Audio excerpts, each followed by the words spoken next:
All right, here we go. Terrance Gangsta Williams, welcome back to VladTV. Thank you for having me, man. You know, I actually met Birdman. We linked up since we last saw each other. Okay. Did you see it? Yeah, I saw you and him. Yeah. Standing, I was backstage somewhere. We were in a bus. Okay. Yeah, it was at the NBA Youngboy show in New Jersey. Oh, okay. So I was hanging out with academics. We went up to his bus, and he was like, "Oh shit, is that Vlad?" So y'all got Yeah, we hugged it out. We talked. He told me on Gladys he's going to do this interview. Y'all ain't gonna do it. No. Oh, say, listen. I believe it's gonna happen, but I don't know, Vlad. You got to catch him like one of them days he's feeling good. It's all good, man. If it happens, it happens. I haven't really followed up since then, so. He looked in your eye and told you I was gonna do it. Yeah. But he gonna do it. He said, "On Miss Gladys, I promise you we're gonna do it." Okay, he gonna do it. Right. That's his mom, right? Right. He gonna rest do in it. peace. Yeah, he gonna do it. Well, speaking of Cash Money, the Cash Money versus No Limit happened. It was in Las Vegas, right? Right. Did you show up? No. Were you invited? No. Okay. No and no. I think that was a boring show because of this. For one, when you look at the crowd, you had the people in the crowd just was just like, what's going on? Who is this? Like, you know, they wasn't familiar with the song because they were younger people that was in the crowd. And it was Las Vegas. Right. Whereas I think I did it in New Orleans. Woo! Oh, man, yeah, it'd have been turned. And then you got to look at this. Even though Pete and them had their little turmoil going on within their camp, they all were dressed, ready to go. You know, like they were like, we team playing. Whereas with Cash Money, everybody had on different outfits and they just was rapping. Like, you go. Like, like they didn't put their all into it. It's like, we just here to get this money and we gone. Huh. If they would have came there with the T-bows and Reed, you know, with the people used to them with, you know, with the T-shirts, a pair of jeans and, you know, sneakers with their jersey, then they'd be like, okay, that's that old Cash Money. But you could tell, like, they wasn't together. Like, they were just, go ahead, you rap. Well, I'm a rap, man. You know. Huh. Yeah. Interesting. Well, the biggest star of Cash Money did not show up. Wayne. Right. Yeah. That would have changed everything. Yeah. Now, wasn't he actually in Vegas while this was happening? I think, yeah, because I think he was booked for a show that night. I don't think Wayne fit in a lot of stuff was going on. So, my honest opinion, I think Wayne's still holding a grudge against Birdman. Huh. Okay. That's just my honest opinion. So I think that Wayne will play along sometimes, and sometimes he's just like, you know what, man, I ain't doing it. Because that was like one of the biggest moments for hip hop to see Cash Money and No Limit on the same stage, and you don't show up. So wait, so up to that point, the two of them had never performed together? Yeah, well, they had no. I mean, what about shows? I mean, I'm sure there were shows during that time where artists from both camps were performing on the same overall show, right? Mm-hmm. Well, you know, they had well, hold up. You talking about No Limit and Cash Money? Yeah. No, they had never performed together. Really? Right. So Master P didn't like just get booked to do a festival with Juvenile one weekend or something? That just never happened? Well, yeah, something like that might happen, but I'm thinking you talking about like the whole Cash Money crew and the whole No Limit crew, and they, like, you might have. That's never happened. I get it, but I'm sure they've crossed paths and done shows together here and there, or not really. Not Master P with Bird or none of them, no. Okay. Now, I think in recent time, P and, I think Wayne had a song together. I think P, you know, they might have done, like, some of the No Limit people might have did a little concert together, but it wasn't nothing where it's a Cash Money and No Limit concert. Right, right. Now, Turk wasn't there. Yeah. He was not invited. Yeah. What's going on with that? It started from the Drink Champ interview. It started from there when Turk spoke about these watches that we used to have. So, you know, certain people felt like, man, you running your mouth about our business, that shouldn't be spoke about, you know? Turk feel like, well, I'm a part of this, so I'm gonna speak about this. And, you know, with Turk being the less favorite in the group, you know, everybody wears war on him. Now, at first, Juvie and Fresh was rocking with him. Now Juvie ain't upset with him about something. Man, this stuff crazy. Say, bro, I be looking back, man, we a bunch of grown men keep going back and forth with this childish stuff. way too old for this.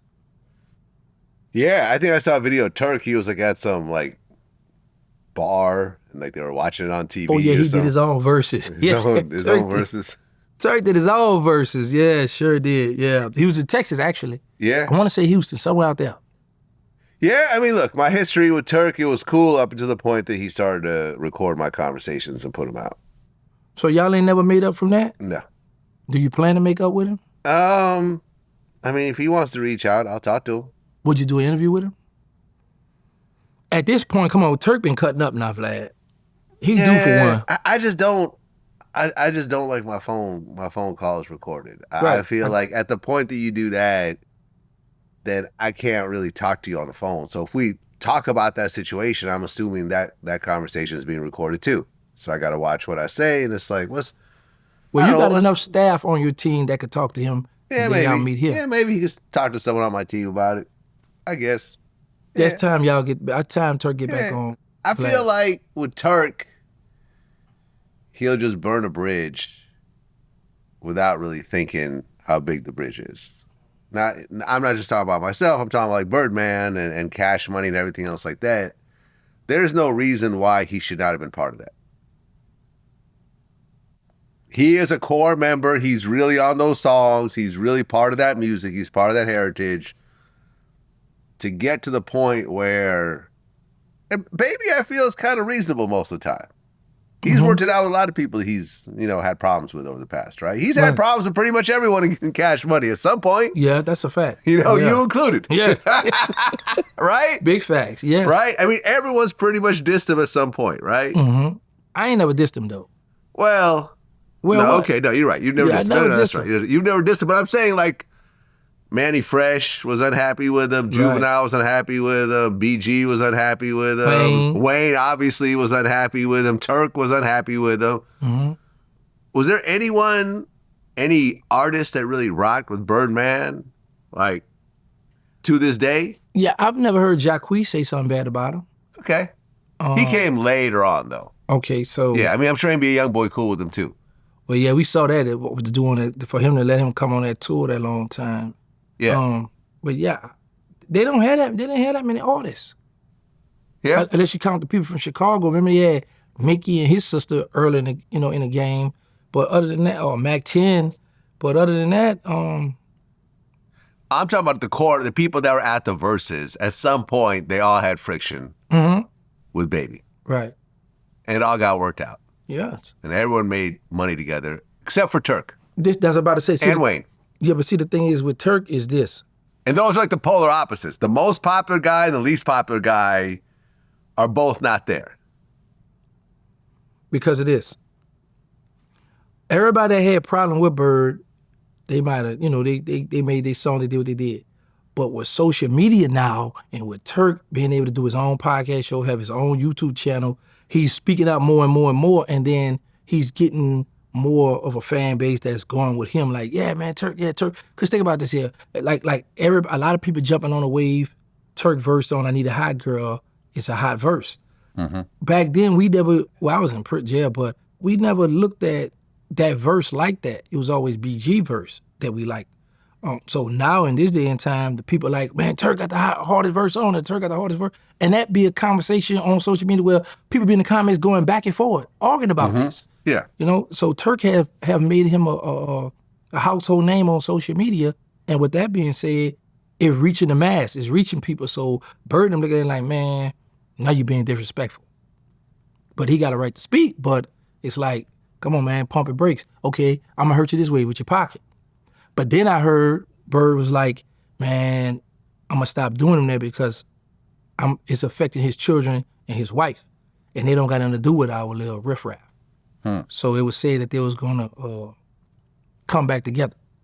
But then this happened with some old boy, and now he about to go to, I think he done it already. He done another interview. So, and then what Juvenile doing that song, he rapped about everybody but Turk in the song. It's a song he got online, he rapped with him. He put everybody's name in it except for Turk. I was like, that was tight at one time, But yeah, I guess they want Turk to be quiet. They want the grown man to shut it up. But Turk like, no, I'm going to keep speaking out because I'm winning, But social media, bro, it help people that you can win with social media. So, that's how Turk carrying it. Yeah. Now imagine if Drake and Nicki Minaj showed up to that versus. Imagine that. Well, I try to argue that point, but some people like, no, because that's the old Cash Money. I was like, well, they let Snoop Dogg come. They're like, yeah, but Snoop was there, kind of like in the beginning, like, no, he wasn't. Not early. No, that's what they was trying to argue. No, he wasn't. He came later. Oh, okay. He came after he left Death Row. So, but was Snoop there in the late 90s versus the early 2000s? Hold on. Because, I think Drake and them came in the early 2000s. Yeah. No, I mean, look, in 1998. Yeah, so they got it. So that's why they looking at like 97. P them got on. Well, what's the cutoff time? I mean, yeah, that's what I'm saying. It's not. It's you guys are just making the rules as you go along. Right. We was there during the 90s. Drake did the 2000s, but no one ever said, okay, only this era. They said no limit, Cash Money. Shit, you could bring in Tiger. You could bring in the whole Young Money situation. It could have been a whole... Man, we're bringing squad up. Yeah. Kid all them. Right. That's what I'm saying. It could have been a whole nice. big thing. You're right. They brought out Snoop. Snoop was not part of that core group. He's not even from New Orleans. He's from L.A. Yeah, right. I'm just saying. Right. I'm just saying. Right out here where we at. Right. So, Yeah. I mean, now, like I say, I would hope they would run it back. That's never happened. Has there been a versus part 2? No, but it can be because you've already run through all the big songs. That's the problem. So you think it's gonna be boring now? But what if they add them people like you just said? Well, yeah, if those people show up, they'll make an exception. Right. But in general, because they'll be performing those songs. Drake will start doing his catalog. Right. So who do you think won? Be honest. Cash Money. Cash Money? Yep. You still think Cash Money won? You know I'm be biased. I don't care if they say No Limit won, I still say Cash Money won. Because, I was there for that. Not there for those songs, but I helped build that. I'm part of that. What's going on with BG these days? He enjoying life, man. He having fun. His girl pregnant. He got his girl pregnant. I'm hearing they're supposed to be they're gonna get married. They're gonna pop the question. He enjoying life. A lot of people been attacking him. Because what I learned, and BG have to learn that in this day and time, certain stuff online, they look at it as homophobic. You got a lot of people that's homophobic online. So when you say certain stuff, they look at it like, man, that's gay. Or you shouldn't have said that. Or they go to going in on. They go to making videos and they're attacking if he say certain things. So what did he say? It was a fight in the city. This guy pants came down. He didn't have on no underwear, and BG was like. The guy that was fighting him, he's like, man, you should have stuck your finger in his butt. That would have ended the whole fight. You'd have been humiliated and da-da-da.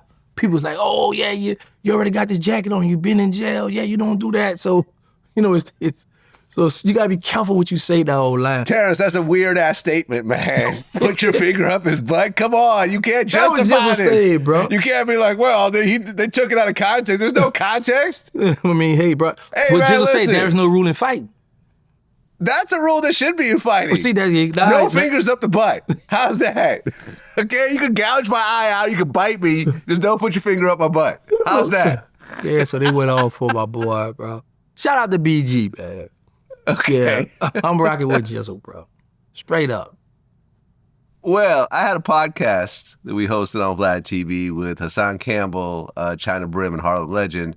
And they brought up this whole, you wore a wire and got someone a whole bunch of time and everything else like that. You in the comment section. I know the nigga he snitched on, and I know what he did. And How you know the nigga? I know the nigga. Listen, I got the paperwork. The dude that he snitched on, what he did was, he had the DEA transfer him to Brooklyn House.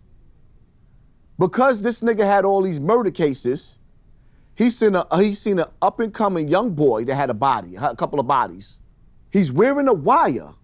He got a district attorney wire. In the cell? In the cell, yes. It's in the paperwork. I didn't hear that. I didn't hear that. No, this is all, hey, that's new. I'm gonna be real. Listen, that's exclusive. Don't let discretion advised. I don't know nothing about this. Let him talk. I never knew that. I know he told us some dead niggas, but I didn't know that. I made the videos. That's why he's so mad at me. Because the paperwork is so thick. It takes two hands to hold the paperwork of telling the nigga dead. He did not just tell on dead people. He told on a good nigga that looked up to him. He got stabbed almost to death. Got stabbed like 30 times in jail for running his mouth and telling this nigga. So now, dude is all on the internet.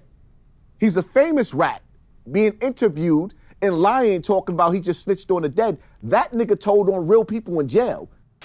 I'm listening to this thinking, me and you went over this story already. Is there anything new to the story, or is this the exact same thing that we went over? Exact same thing. First, shout out to China Brim, because when China Brim first come home, he had reached out to me, and this when I was just getting out and a lot of stuff, and I didn't want him to get caught up in my mess because I know he a real one. I don't know the brother, the Harlan legend, but Hassan Cam is a red dragon. What is that? The Bloods know what that is. A red dragon is a gay person. So okay, so you're saying Hassan Campbell's gay? Yeah. So my thing is this, Vlad. Hassan Campbell been saying my name since I've been home, calling me out my name, disrespectful stuff. So I've been like, you know what? The appropriate thing I should have done was reached out to African Bambaataa and say, hey, you know what a garden tool is? Correct. Your garden tool or your female dog, what they call a female dog? Bitch. Is being disrespectful, check your people. Because he admitted African Bambaataa is his war daddy. So I should have reached out to him. His war daddy. That was what they call in jail when somebody war daddy. Yeah, they protect you and all. That's his war daddy. Okay. So I'm learning new phrases here. Yeah, I'm giving it to y'all too. But anyway, yeah, same old thing. They keep pumping. What I learned, and I said that this year that I wasn't going to be going back and forth with transgenders. You know, the Rainbow Coalition. When they say stuff, I got a new slogan. I don't care. You know, so I like it because people keep my name going. You got to keep mine. I'm not a rapper. I'm not an entertainer. I've been home 4 years. When you gave me that chance, I took off with that and been doing fine. I've made $487,000 on social media, on YouTube, since I've been home. Almost $500,000. Right, man. Nice. So, congrats. I see you got more jewelry now? I got the one snitches get stitches. Oh. You know, that's wait. That's what you got? Snitches get stitches. Man, okay. Man. Now, So, is this what you call irony right here? This is an ironic piece of jewelry. Yeah, that's right. Because people accuse you of snitching. Right. So I came in the game over controversy from this very platform when Boosie said something about me. So when people constantly say stuff about me, you got people who gonna believe this, you got people who don't believe it, you got people who don't care. But my take on it is, you know, I can't stress or keep going back and forward with people because people going in their mind, this is what it is, this is what I believe, and this is what happened. All right, cool, fine.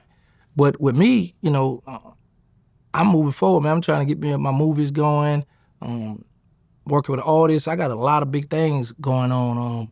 I'm also putting together, I will say this here before I say this here. I like how I said that there. Anyway, their podcast, it's a good idea because you got China Brenner. I know he a real one. I know about him. I don't know about the brother, the Hall of Legend, but with Hassan Campbell, so you got the street dudes gonna come for China Brim as well as the Hall of Legend. Then you got the LGBTQ community gonna come for Hassan. So they're gonna get a lot of, you know, audience, fan base that's gonna watch their show. But I think the greatest show online is gonna be Charleston White, 607, Onk, and myself. Oh yeah, that's coming? Yeah, we about to put that together. Yeah, we about to put that together. Okay, because I noticed that Charleston's doing interviews on your platform. In fact, I feel like your YouTube channel has turned into a interview platform now, more so than you just talking about certain things. Right. Now, with that, the views aren't the same, I feel, as when you're doing it yourself and putting yourself in front of the camera. Am I right? Well, with Charleston, he got the most views on my channel. Like I got a 600-something thousand views, 500-something thousand views with him. Like when I was doing it myself, I might get 50, maybe 100,000, or I had got 300,000 when I did the BG stuff, right? But I like more behind the camera now because you can only do so much. But I was thinking about going back to doing reaction videos, you know, talking about different stuff because a lot of people, they'll hit me up. OG about this, like I had got so many people in my DM and phone call from the Fed when Boosie got sentenced. So there are things that people want to hear my perspective. So, but it's much easier for me to be on the other side. Well, Charleston White is not your biggest video. What's my biggest? You don't know what it is? I'd say Charleston White. Nope. I'm standing with Charleston White. 600, yeah. Huh? You want to bet? No, I don't no. But I'm gonna say, Charles, I think you not looking at it. No, I'm looking at it. How many views is it? Charleston White got 646,000. Right. This video got 649,000. 646 and 600. It's close, but this one's higher. I got somebody beside Charles with a 600,000 on my channel. Yes. And you show Charleston I don't know? Charleston's number 2, and number 3, and number 4, and number 5. Exactly. But this guy is number 1 and number 6. Fleece Johnson? There you go. What? The Booty Warrior. Wow. The Booty I was just Warrior. thinking about interviewing him again. Yeah, the Booty Warrior is your number 1 viewed video. By the way, the Booty Warrior has threatened to rape me on at least one video that I've heard about. But, man, that man will play. That man ain't gonna do nothing. That man ain't gonna do nothing to you, man. I had to talk with him too about you and stuff. A lot of people, actually, I just did an interview the other day and I was talking about you. A lot of people say stuff and just to get the arousal of the people or get the comment, get the stuff going. Yeah. Man, you know nobody want to go back to jail. And then they know you a stepper. They already know the work you put in already.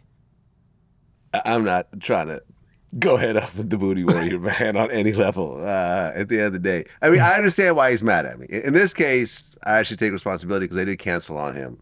We were supposed to do an interview with him, but then when I started looking at his background, I started seeing that he really was raping men. I said, yeah, I'm cool. I'm going to let this one go. You got to have it said, no, I'm cool. You don't like, it's certain people you're not going to interview on your channel. Yeah. I said, nah, I'm cool. Now they say, well, what about Sammy the Bull, Eagle 19? What about Terrance Gangsta? You can always do a what about. Right. But in this case, someone who got famous by raping other dudes in prison, I'm cool. I'm cool. But clearly you don't have that same issue. No, because my thing be, there's a fan base, there are people. Now, I would say this, if a person took advantage of a child and did, that, no, you're not, I don't want to talk about it. But some jail stuff, like, I don't know, we don't know if that's made up because nobody never came forward and say, hey, he have done this to me. It could be, like I say, like how he said he thought he had got a guy pregnant in prison.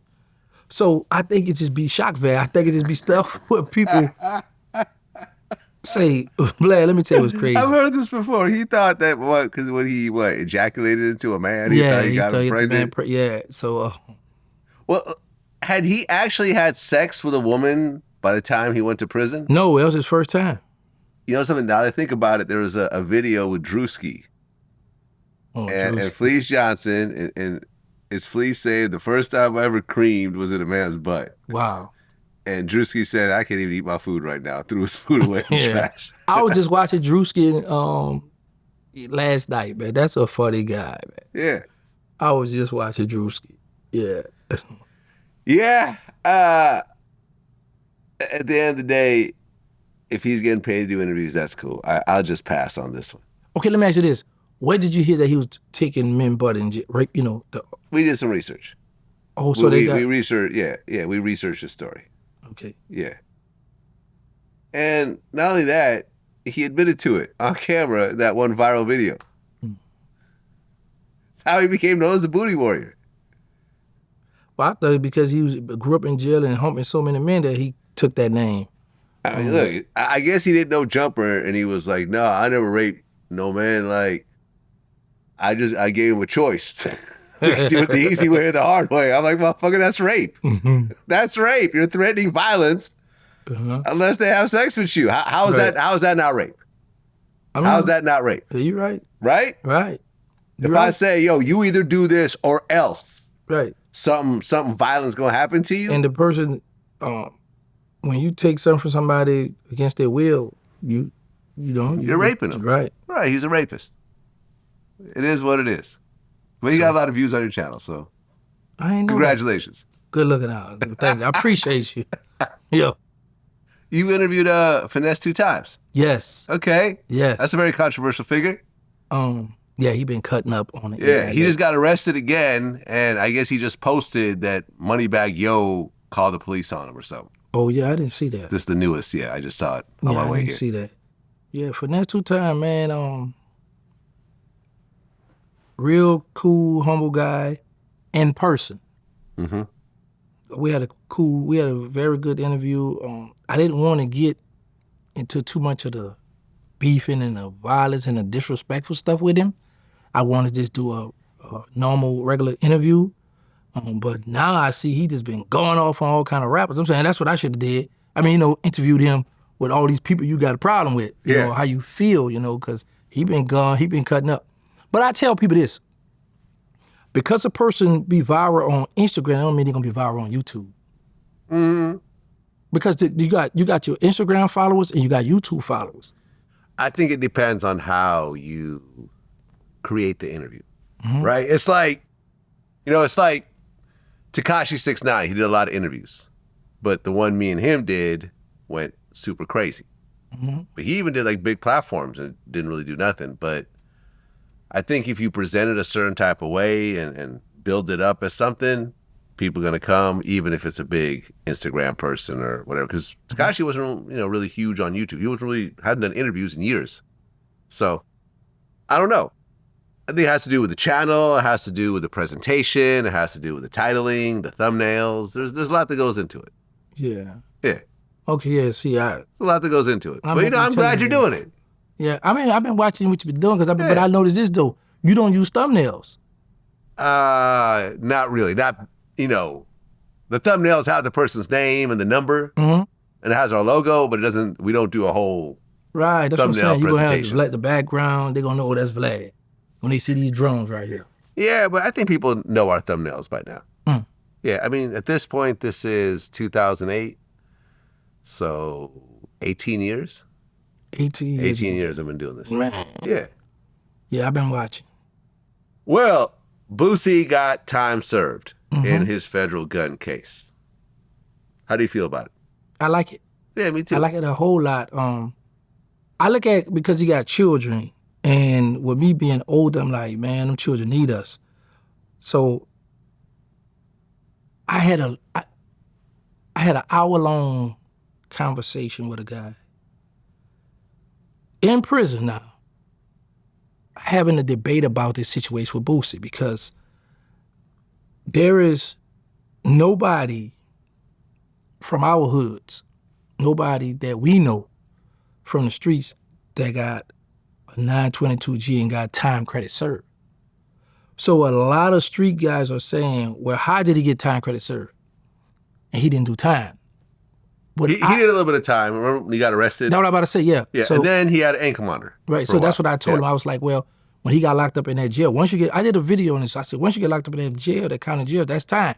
Yeah. So they gave him time, and then it carried from 0 to this. So I'm talking, we going back. He said, man, no, man, you control him, you got it. I'm like, nah, I'm not gonna put the bad bone on the man or jump out there because it's from 0 to 10 or whatever. So he had to, and the judge got a discretion these times. That man got a family, he got this going, this is going.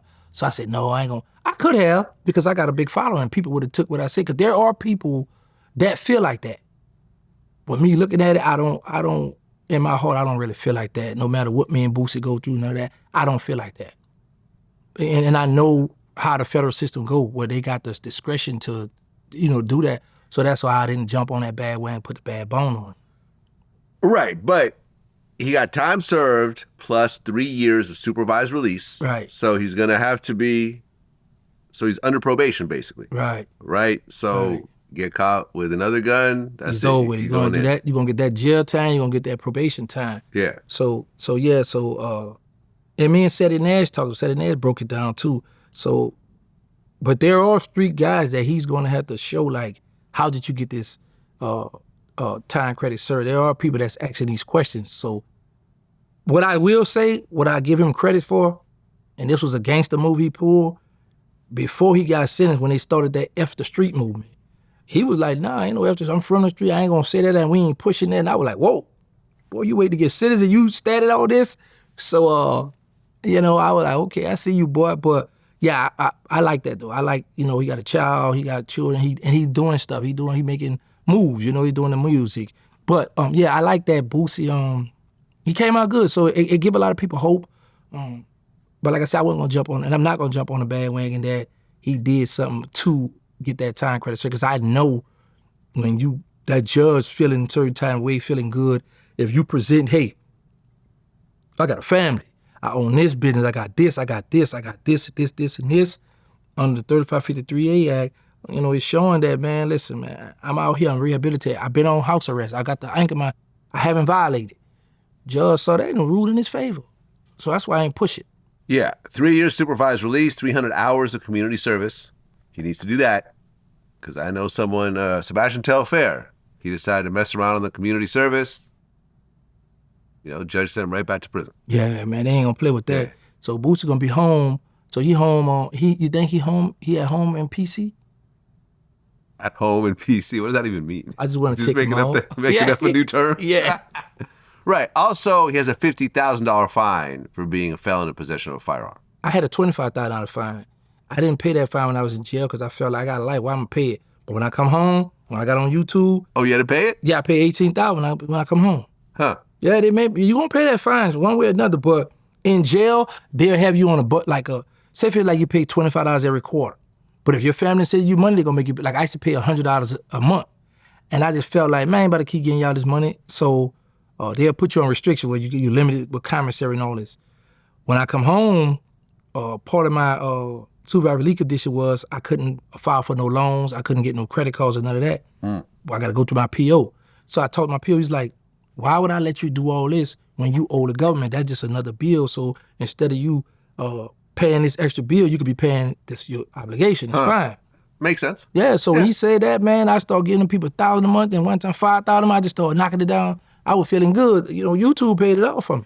Okay. Yeah, I paid and now you can get a credit card and all that. Yeah, everything now. Nice. Loans, everything. Nice. Yeah, man. Nice. Well, right before Boosie got sentenced, Kodak Black dissed him. Yeah, I saw that. Think that's a low blow? Well, I know, because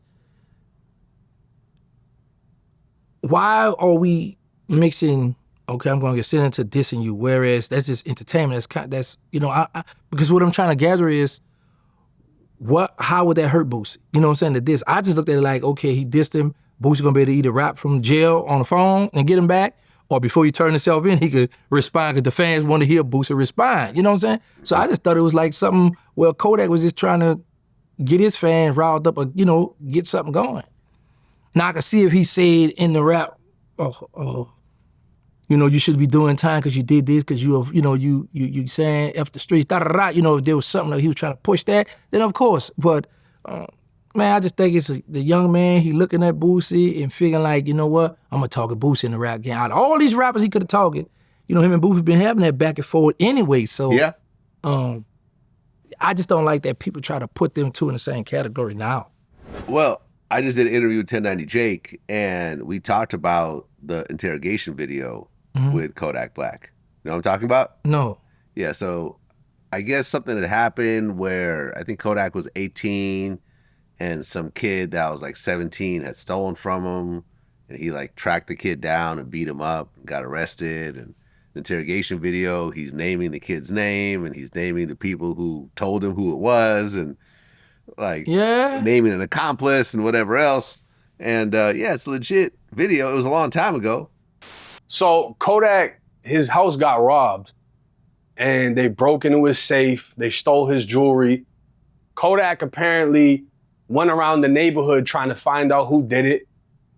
Grabbed some kid up, beat him up, made him tell him where the other kids were, whatever. So Kodak ends up getting picked up on like a kidnapping.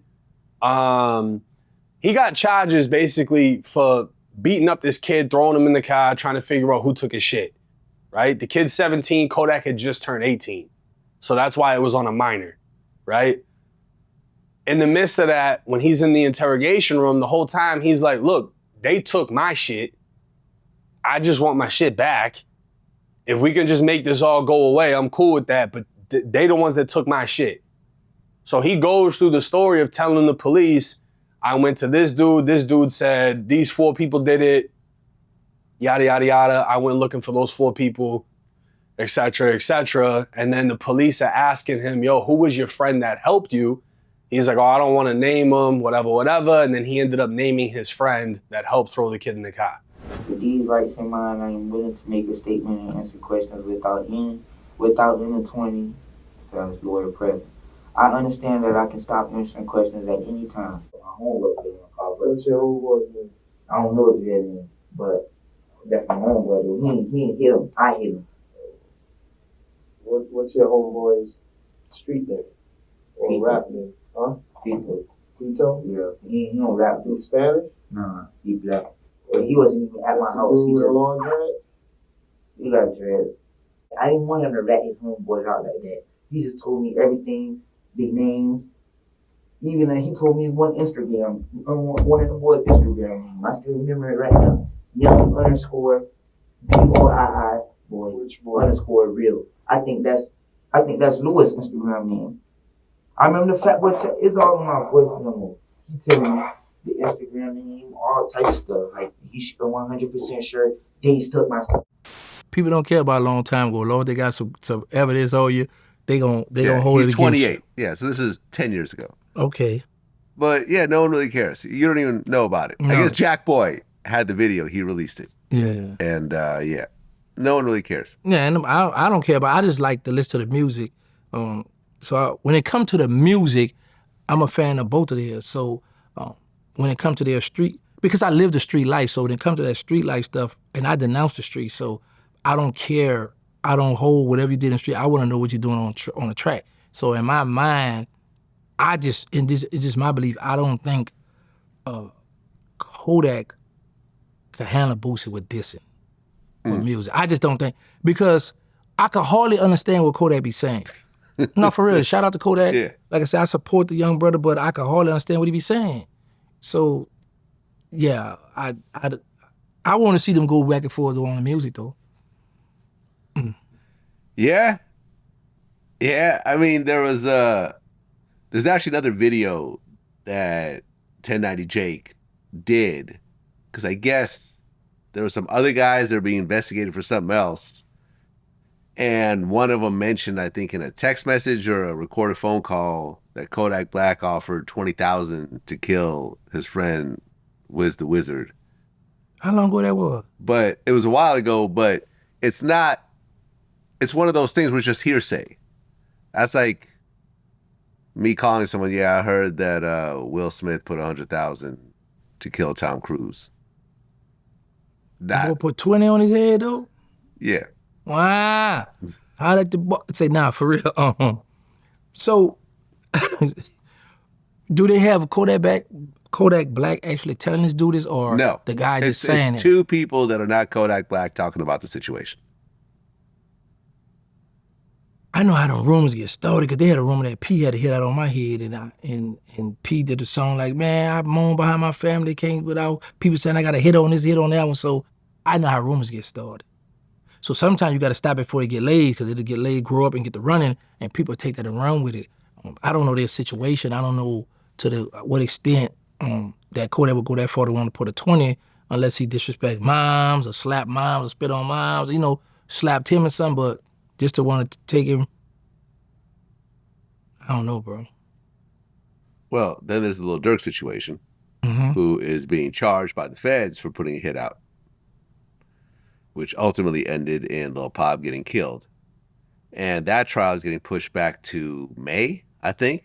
It should actually started this month. But it's a complex case, and there's a lot of evidence. There's now more witnesses coming forward. Do you know about this whole situation? Yeah, I've been paid. It happened out here, right? Out in California? Yeah, it happened right here in Beverly Hills. The actual shooting, right. Yeah, I mean, basically what the feds are saying, that they have multiple witnesses that are going to testify that Lil Durk was sliding for Vaughn. That's what this is all about. Yeah. Sliding for Vaughn. I know how that fed worked. I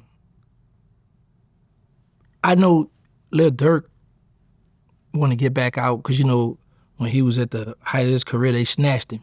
When he was changing his life, they snatched him, right? So I will say this. and I was just having a talk with one of my people, black from Carolina, was my son, right? I'm gonna use him for example. He locked up, he got found guilty for 2 bodies. So they had offered him 35 years, him and his 2 co-defendants, but they were like, no, we ain't taking that. So Black asked me, did you tell your son to take the 35? I was like, no. He said, well, man, you know, by the time he do the time fighting that life sentence, when that time comes, he's gonna be like, man, I should have took them 35. I said, yeah, you can look at it, but right now, a person look at, nah, I don't want to do them 35 right now. But later, you know, once you do your time, like, man, I should have took them 35. But I can't tell a person, take that, because I don't have to do that time. That's what, and I said to say this here, I wonder if they offered Lil Durk 30 years, 35, or even 40. Yeah. You know, because I know people that have done 40 years in the feds, 30 years in the feds. Yeah, but they were not superstar rappers at the time. That's what I'm saying, yeah, so right? So I understand. If your life is going horribly wrong and... He's horribly wrong. Yeah, I get that, right? You're living in a low-income neighborhood, you're scraping by, and people are out to kill you and so forth. All right, I'll go sit down for a little while, have some stability, but you're not living in mansions and flying private and having big giant shows and wearing jewelry and having women in every city and so forth.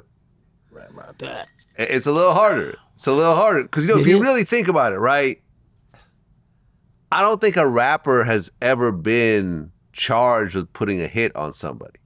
Not to say it's never happened, but think about it. Whenever you hear about a rapper, now, you know, rappers have killed people before and gone to prison. I get that.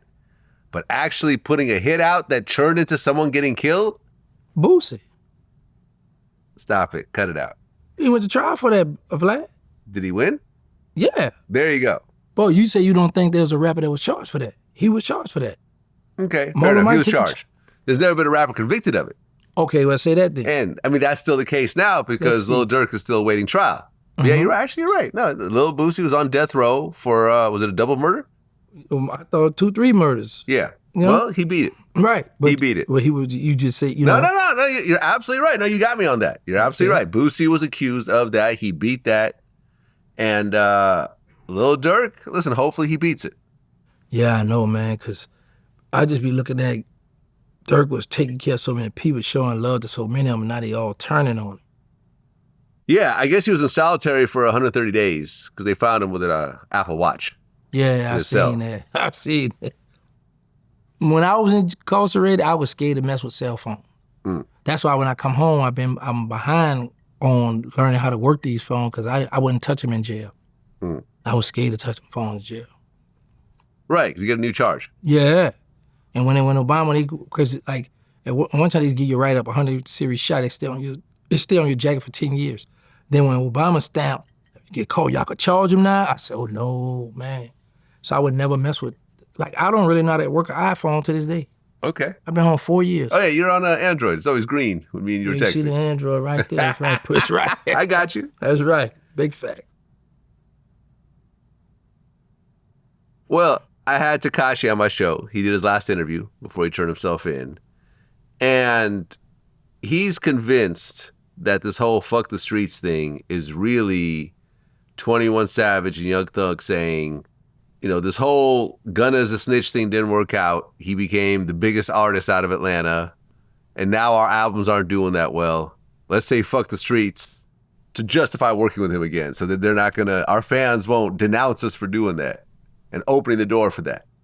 What happens is, if we consume the masses, right? If we confuse the masses, the crowd, our viewers, our consumers, our fans, and be ahead of a narrative, say, yo, the streets, they're traumatizing us.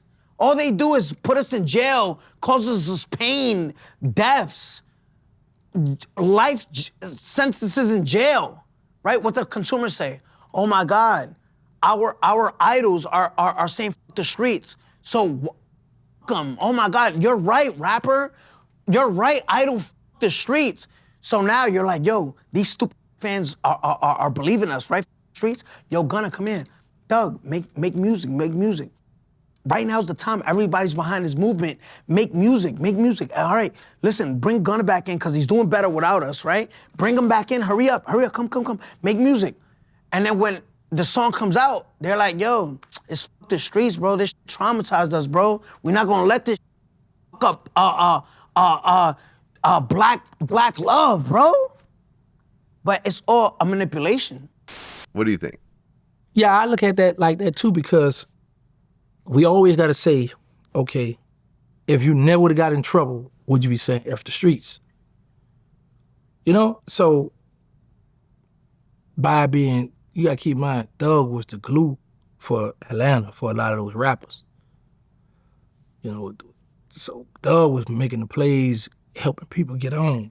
And then you got Gunna, who just played guilty and everybody tried to go against him, and it backfired. Yeah. That backfired. He became the biggest artist in Atlanta. Yeah. Right? So, I mean, think about it. Who's a bigger Atlanta rapper right now? Maybe Future? I don't know. Future got a big name. He doesn't have those big songs right now. Right. He hasn't had a big song in a while. Yeah, right now. Yeah. Right now. 2026? Is there a bigger Atlanta rapper? I don't think so. Yo, Gunna's the biggest rapper out of Atlanta right now. I didn't really think about it until you just said it. Or Lil Woody. Lil Woody, huh? Shout out to Lil Woody. Shout out to Lil Woody. Yeah. Nah, but you're right. So, but this what a lot of people got to understand. Social media, I believe, is more family orientated, more civilian, more just people, working people on social media. Because social media now is YouTube's like the new TV. So with that being said, a lot of people, the street guys, the gangsters will try to implement, okay, he a rat, he a snitch, don't listen to his music. But you got people like, okay, that's his personal. Like when I'm mad, yeah, I get on him about that. But I want to hear, you know, his creativity or how he rap, and I like his songs. He come out with some hits. So that stuff don't be working, and a lot of them get mad, but they don't realize, man, it's millions of people on social media. What do you think about the whole Tekashi 6ix9ine situation? He's going back to prison for 3 months. What did he do? I had a chance to meet him. Yeah? Yeah, man. I sent you the picture. Yeah, you're right. Yeah, I had a chance to meet him. Right. Yeah, you know, he was looking at me that. like, I know you're from somewhere, but I was just like, hey, let's just take the picture. I took the picture as a fan. Oh, you didn't tell him who you were? No. Oh, okay. Because I had got invited by Charles White to this warehouse, and when I got there, I didn't know who was in the warehouse. So when I go in the warehouse, it's 6ix9ine in there, Aiden Ross, DJ Academics, and a lot of these top Twitch, the people who be on Twitch and all that. Yeah, all streamers. Streamers, right. Yeah. So it's like, man, okay, there's a bunch of young millionaires in here. So I sat down. You know, I didn't want to, because they was doing the streaming stuff, and I didn't want to get in their way. So Charles White, like, man, come on, film, you with me. I was like, all right.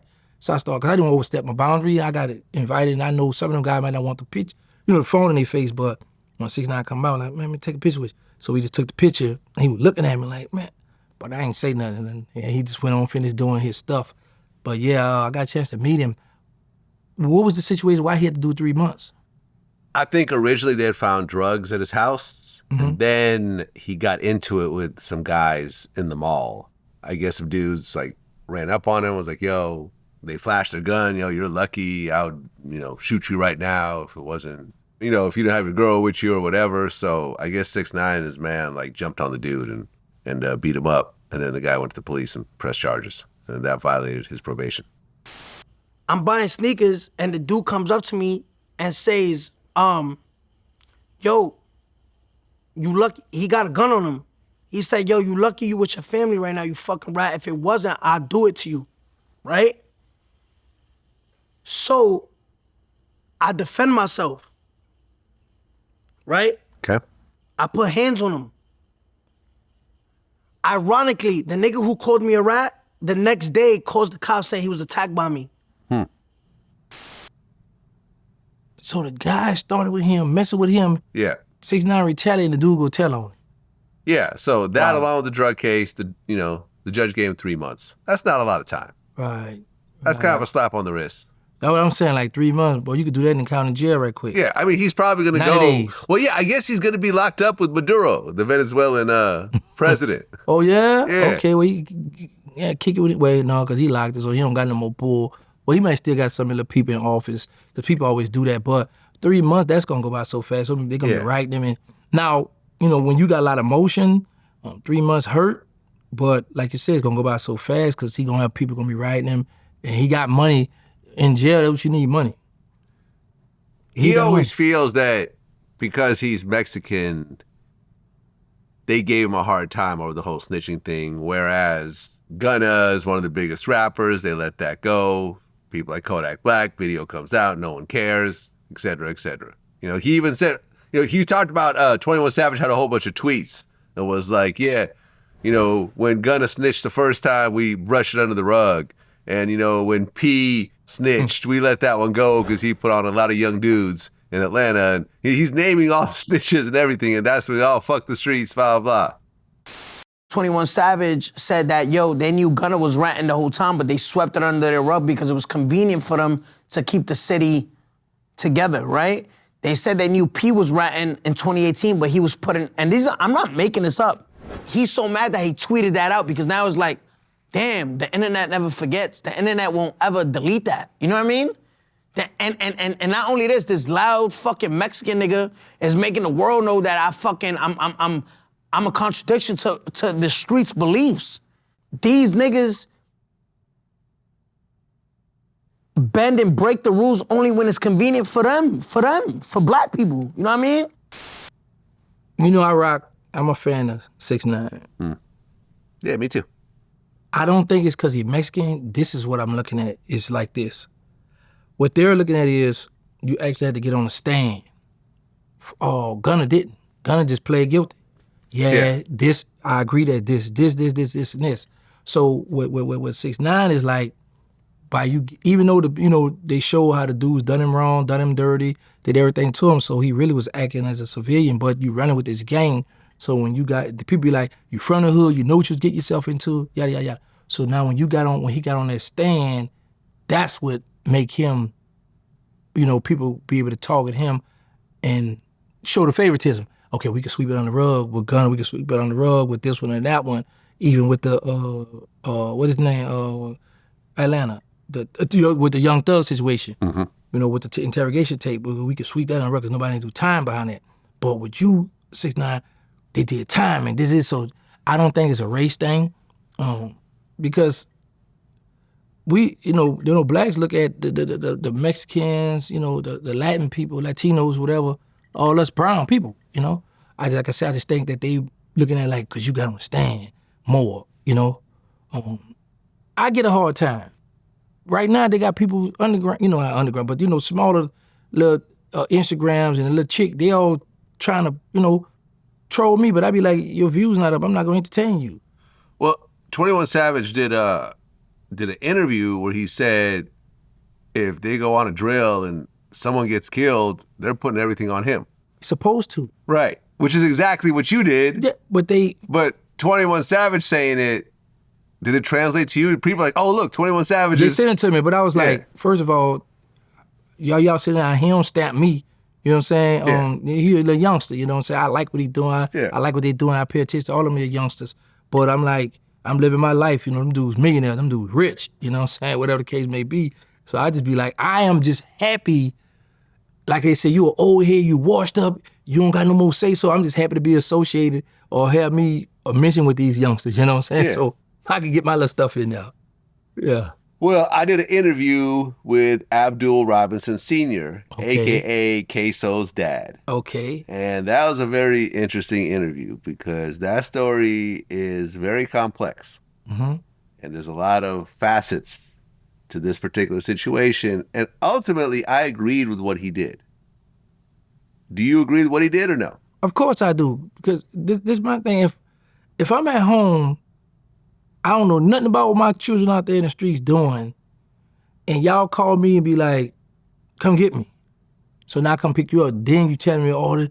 Well, I'm here now, first of all, so you're my child. I'm not about to just, I'm going to do what I can to protect my child when I get somewhere. But now when we get locked up, I'm expecting y'all to let the people, I know y'all want to hold y'all innocent, but how y'all going to free me now? How y'all going to get me up out of this? So I'm waiting on it, but y'all don't free me, I'm going to free myself. Right. You know what I'm saying? Which is what he did. Yeah. So, I spoke with him on the phone. I don't have a problem with him, with that situation. Now, I would say this, though. If I was still in the streets, then I look at it different. So we always look at certain situations different because in my mind, I'm in a tunnel vision. Only thing I'm taught when I'm in the streets is Do not snitch. Close your mouth. I don't care what it is. Tough it out. You know, that's the selfish me. But now that I'm older, they done took my strike, so now I could call it how I see it now. He ain't wrong. Shout out to Queso. Matter of fact, Queso there, Abdul, I'm gonna go interview him. Yeah, I'm going to interview him. You think I can interview him? Yeah, I think so. He done gave you everything, Vlad. How you want somebody to think so? What else there to talk about? I mean, he also did Say Cheese right around the same time. Yeah, but you still done your numbers. Yeah, well, you know. Yeah, you talk about where you know. We're the bully of the block sometimes. We gotta. If I see there's other, you know, someone else is selling some crack on my corner, I'm gonna have to come in and, you know. Come here, let me get some of that. I want in. You know, take over the whole block sometimes. I gotta do that sometimes. Drop the full interview right away and be like, here you go. That's what I'm gonna do. I'm gonna interview him. I'm gonna get his son to call in. I'm gonna try to get him to get his son to call in. I mean, look, he said that the prosecutor told him, if you can get your son to accept a 30-year plea deal, we'll let you out the case. Queso did not want to do that. He wanted to go to court. Ended up getting life with no parole. So you think that if Queso had stepped forward and said, look, I'll take a 30-year plea deal, but part of that deal is to let my dad out the situation, they probably would have done it? I know they would have done it. They told me they would have done it. They told me all Queso got to do is come in here and get y'all out of here. Everyone went down. There was cooperators, there was video footage, there was the whole nine. It's not like Queso's dad was the one that blew the whole case open. There was the getaway driver fully cooperated. But look, at the end of the day, you know, I've talked about this before.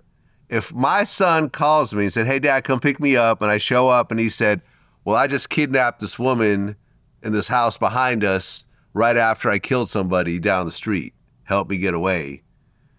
I would tell him we can go to my lawyer's office and I'll take the money out. I'll pay for your whole defense. You can have the car or you can get out the car. Those are the three choices. But I'm not going to be an accessory to a murder and a kidnapping. I'm not going to do that. Was he aware that he was going to pick his children up after a crime? No, he wasn't. He didn't even pick up his son. He picked up the two other guys involved. Wow. His son went a different direction, but they had someone call him to go pick up the two other guys. So when he went there, he had no idea what he was doing. But once they jumped in the car, they told him everything that happened. And I said, well, why not tell them to turn themselves in? And he goes, that really wasn't an option in my mind at that point. Did you try to say, hey, let's go turn yourselves in. It'll be better this way? No, I wouldn't have never, I ain't gonna sit here and try to be cool. I would have never said that. You know, I would have really hoped they got away because of the situation beforehand. Because I definitely felt some type of way about Buck. Once he made that song, dissing my son, you know, I definitely felt some type of way about that. But I wouldn't have told them, let's go down there and turn the whole shit, turn yourself in or no thing. I wouldn't have never made that suggestion. Yeah, because I'm in this car. First I'm shocked, man, y'all did what? But then you know how we always think, okay, well, I didn't do nothing. I just pick y'all up, so I'm gonna go, I'm gonna bring y'all where y'all gotta go. Yeah. And then now, right, he switched cars though, he burned their clothes, he gave money, the whole story came out, and it was like, all right, you can't say you had nothing to do with it. Yeah, Abdul, yeah, you were done with it at that point. Yeah. Because I talked to him on the phone. So. Yeah, he put himself in it. Not something I would have done. Yeah, he jumped in the part of the crime. I wouldn't do that. I wouldn't do that. Especially, and like people are like, well, this whole murder was retaliation because the car got shot up and Abdul himself got shot. His stepson got killed. His nephew got put in a wheelchair. He was in the interview as well. Everyone in the car got shot, right? So I get you want to feel like, okay, there's some get back, but I don't think that he was sending these guys on missions to go kill the shooters. I think these guys took it upon themselves. And he was in jail for 11 years, so he gets out, and his kids are all crazy in Jacksonville, shooting each other and doing diss songs and everything else like that. It's a messed up situation. I mean, look, your own son, just like Abdul, doing life in prison, right, over a murder. Right. Yeah, 2 murders. My son got Double 2 murder. murders. And they offered him 35, but his other 2 co-defendants wouldn't take it. So, but in Abdul's situation, I was feeling like, man, they got dad stuck like that. But then when I saw him do the interview, he was like, I was waiting for them to free me. Yeah. But why you gonna wait for them to free you? Now that I didn't know he had to burn the clothes and switch car. So now you aiding in this crime. Yeah, no, he was definitely part of helping them get away. He was an accessory after the fact to a murder. There's no gray area about that. At the point that he cooperated, he had to tell him exactly what happened. And on camera, he said he was an accessory. Yeah, don't. My kids fuck up like that, Dad's not going along with this. But now, Vlad, let me just say this. Now, I'm this gangster from the street speaking. If my children call me, they did a drill. I don't know nothing about the drill. Allegedly, I don't know nothing about the drill. Most likely, I'm gonna know about that drill because I've been shot and all that. Now that you putting others to me. However, so say I don't know my children did this drill, but then they called me to pick up the friends. I pick them up. At that point, when I pick them up and they tell me what happened, once I start helping out, okay, let me burn the clothes. Now I'm a part of this crime. Yeah. So now when I get locked up, technically speaking, I gotta hold it down. You can't cooperate. No, because when he went as far as to burn them clothes and switch them cars, you helping out. So now ain't no cooperating. Now you gotta stand on that. But I'm thinking I didn't know about the burn the clothes. I didn't know about the whole story. We went over all that. You know what I'm saying? Because I remember like one of my Muslim brothers had called me one time with queso on the phone, but I didn't answer the phone because I was busy doing something. And he was like, hey, K, he wanted to speak to you. In the county, when he was in the jail before the trial, he had wanted to speak with me. But then when somebody reached out to me about the dad, I was talking to the dad, but then when the father reached out to me to do the interview, I was in Miami, actually. So I'm about to drive 5 hours from Miami to Jacksonville to the interview, and then I thought about it. I was like, no, let's wait. Don't do your story on my channel now because, it's not going to get the full potential what you're looking for. So that's when I reached out to you about him. Oh, about Abdul? Yeah. Okay, about got Abdul. it. Yeah. So anyway, I didn't know that he played that much into the crime. Yeah, no, he switched cars because he pulled up in like a orange Charger or something, like a really bright, flashy car, not knowing what he's about to get into. They jumped in the car and told him, because what happened was after the murder, they had killed this 19-year-old kid named Lil Buck, who had done a diss song making fun of the whole shooting situation. He wasn't even one of the shooters. He just jumped in that lake to try to be cool. He wasn't even one of the shooters. Some broke kid. So he gets shot. Life up. He done messed his life up. Well, he ended his life, yeah. Yeah. Essentially. And like Queso went one direction, the other 2 dudes went a different direction. There was a cop who I guess seen the whole thing, and they ran into this like old white lady's house and took her hostage. And that's when they called the dad. That's kidnapping right there. That's what I'm saying. So he's involved in a kidnapping murder. It's insane. I mean, cause see, like I said, at first I just thought that the children did something, called Pop, threw him in the mix, and Pop just brought him somewhere. I didn't know that he started helping out with the they told him exactly what had happened, and he said, "Okay, I'm gonna go through the steps." That's my bro. I rock with him 1,000, but I didn't know some of that stuff. Like, it don't interest me because I once lived that street life, so a lot of that stuff, like, whatever.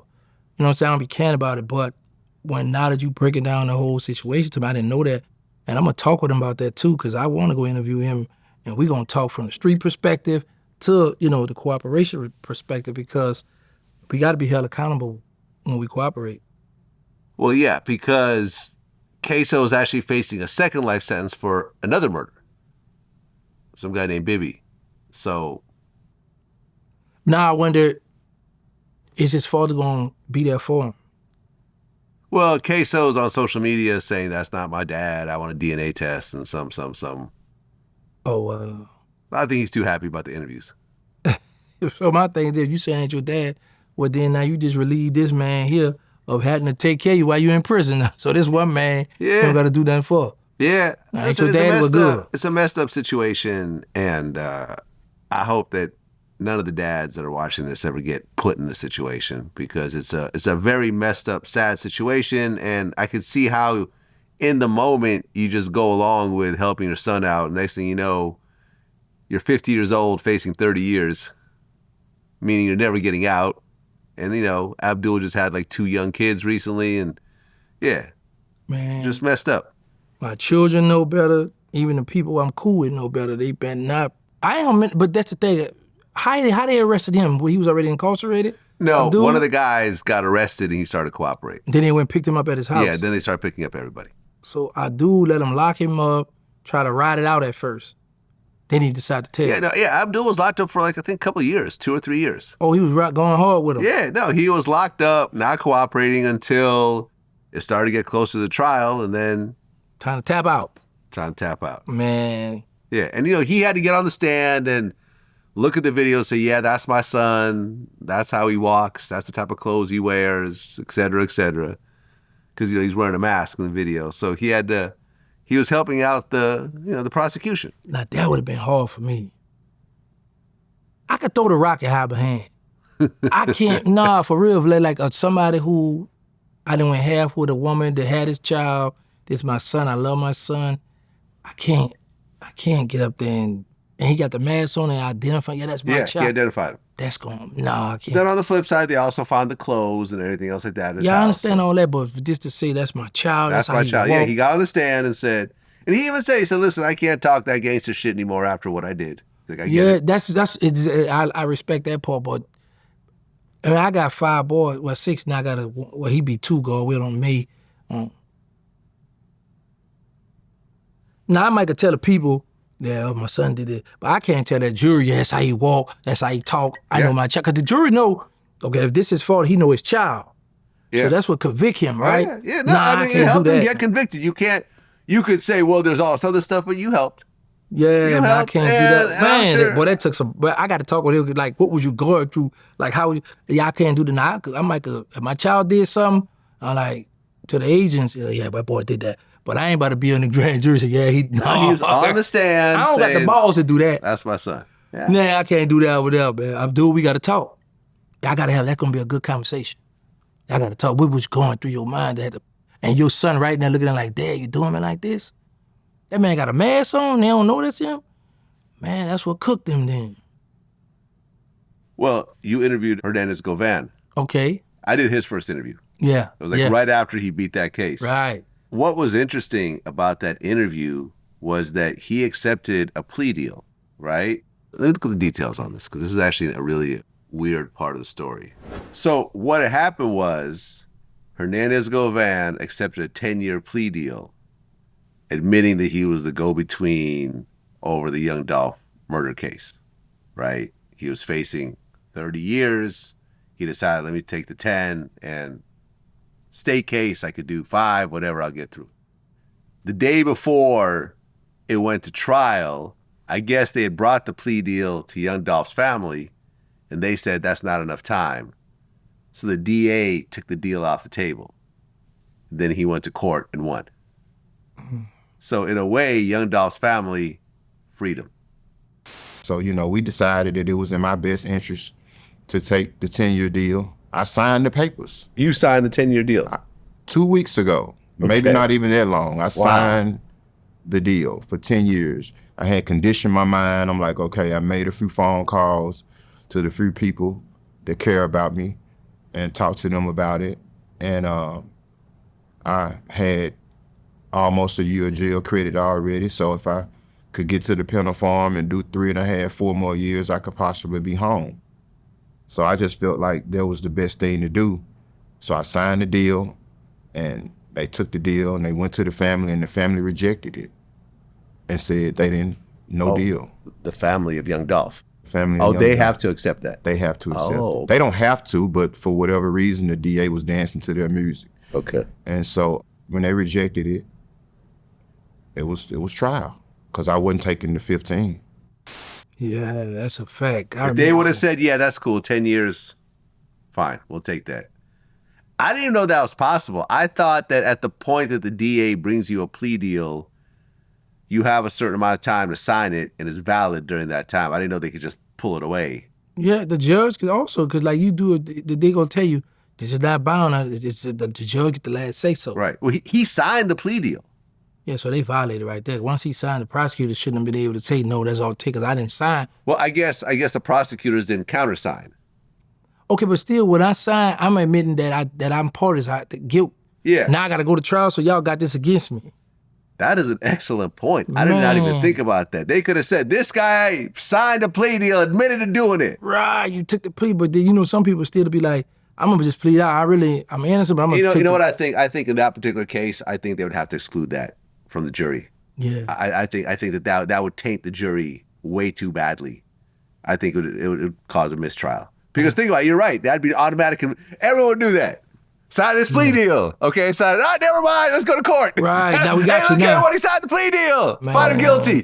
Think about it. They would do that every single time. Yeah, you know something? I think the only reason why he was saying that was because he had already beaten it. His lawyer was right there with him too. You know, like sitting right there next to him. So his lawyer was like, yep, that's exactly what happened. Man, I'd have been mad about that because now y'all done put me in a trick bag. Have you ever heard that? Someone signing a plea deal and then reneging on the plea deal? No, I mean, I saw this here in my son case. The head of the case, he in a wheelchair, he got paralyzed, but he had played out to 10 years or 11 years.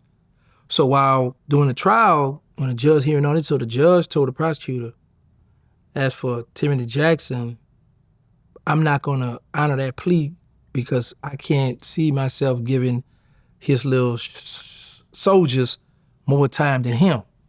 And he had 11, and my son them looking at a life sentence. So he went to trial. I just heard recently they took his plea back, whatever, and he had to go to trial too. Well, I interviewed Gina Conway, who was the co-defendant in the Max B murder case. I saw that. What'd you think? Yeah, I like her. She seemed like a female that was betrayed, and now, but a lot of these young women, they be infatuated with our lifestyle. True. They be infatuated with the way we talk, walk, dress, and we put on the fake jewelry. We get the clothes. Not for real. That's what I just been doing it. Just I don't wear jewelry. I mean, I don't care for jewelry, but I do it just to play with the rappers and mock them because I know. So you're saying the jewelry's fake? Yeah. So all the jewelry you're wearing is all fake? Yeah. Okay, so it's all like Cuban zirconias? Well, I paid $2,500 for this at Souls in New Orleans out in Chalmette. Okay. This is my logo for my background, so I just did. I said, okay, but eventually I'm gonna give it away to somebody that I like. But those are not diamonds on it? No. Okay. So don't try to ride me, y'all. And they got my name on the back, Gangsta. Now this one, I bought this here just to make fun of the people who been trying to troll me while being a snitch. With the snitches get the stitches. So I thought this was pretty. So I like that one. So I just got this. I paid like $80 for this pendant, you know? So yeah, I just put this stuff on just to do it. But yeah, I don't really care about the jewelry stuff. So a lot of people be faking it to make it. It's funny, right? Because I just got my ears pierced yesterday, actually. And I'm going to get some diamond earrings. Mm-hmm. So I called up my jeweler, and I'm like, okay, how much, like, number one, what kind of earrings should I get? He's like, probably like for you, like 2 carats in each ear, right? Mm-hmm. I said, okay, cool. How much is that going to cost? You know, good quality earrings, $40,000 for both. Okay, so what if I go with the man-made diamonds, same size? $2,000. That's too much. I found 38, and he said, you know, to the human eye, you cannot tell the difference. You can't. You'd have to put into a machine. Or the diamond tester thing, right? Yeah, or the diamond tester. But even the diamond testers will even say it's the real thing. Because it actually is a real diamond. It's just made, you know, by a person. Yeah, I had a guy he left jewelry in my car for like a couple of months. I went in that little thing you lift up, and I'm looking in. I saw a box. I go in there, and these earrings. I said, "Oh, he left these," but it was like about 6-7 months he had left them in my car. I said, "Well, I'm gonna wear these." So I just found these in my car a few days ago, like a week ago. So I just put them in there. But they belong to the other guy. Yeah. Well, if he wants them back, he can call you. They was brand new. He didn't want them no more because he had other jewelry, but he left these in there. I guess because he didn't like how they look. So I put them on, wore them, and I saw this female. I was by this female. She said, "I don't like them." I said, "You know." I said, "Why?" She said, "I just don't like it." I said, "Well, I like it." She said, "Well, I got to keep looking at them." I said, "Well, close your eyes." Yeah, she said she ain't like them, but yeah, man, I'm not. Even if I had the money to do it, I would never spend 40, 50 to 100,000 on jewelry. You know, you say that now until 40 or 50,000 doesn't make a difference. No, let me tell you why it's gonna always make a difference for me. Say it now. Let me tell you why it's gonna make a difference for me, Vlad. Okay. But then you gotta keep in mind, I come up in drug money, so I've always had a chance to have that. But the thing is, I look at once all my other money run out, because I've seen how I've been running through money now, and I'm not a millionaire. So I see how these millionaires run out of money. So now when you spending all this money for the jury, somebody rob you, or one of them girls or somebody steal it from you in a hotel. Okay, well, this is why you get insurance. Man, anybody know about all that. All my watches are insured. Vlad, that's different with you. You got a whole brand. Brand or no brand, you could insure your jewelry. No, that's not what I'm talking about. And when they get stolen, you file a police report, okay, and you take it to the insurance company, and you have an appraisal, and they'll give you most of what you paid for it. So if you have $40,000 earrings, what they'll probably do is actually replace those earrings. They'll give you another set of earrings that are the same clarity, same size, and so forth. If it's something that can't really be replaced, they'll give you, let's say, 85% of the money. So if you have a $100,000 custom chain, they'll give you $85,000. So it's not a total loss. Now listen, Vlad, the average guy buying jewelry don't think like how you think. Well, they should, but they don't. We can't go off money. We got to go off what they doing, Vlad. Right, listen, but everything I have is, I have gold chains. I don't insure those. They're worth a few $1,000s. It's not worth it to keep. Why you don't insure those? They could be, you a couple $1,000s. I worry more about the big ticket items. Yeah. If I lose a couple thousand, I'm not going to cry about it. If I lose, my Richard Mille watch, I'm going to cry about it. Look at that, man. It's right. I'm just not going to do it. Like, I would prefer to invest in land or get me some houses to rent out me. Well, yeah, but that's because you're choosing one over the other. What if you have land and houses and all types of stocks and, you're flying private and spending $40,000 because you have $40 million in the bank, $40,000 ain't shit. You a millionaire, right, Vlad? Yeah. Okay, then that's why you in two different tax brackets. Right. So what I'm saying is, at some point, like, look, I used to say this, right?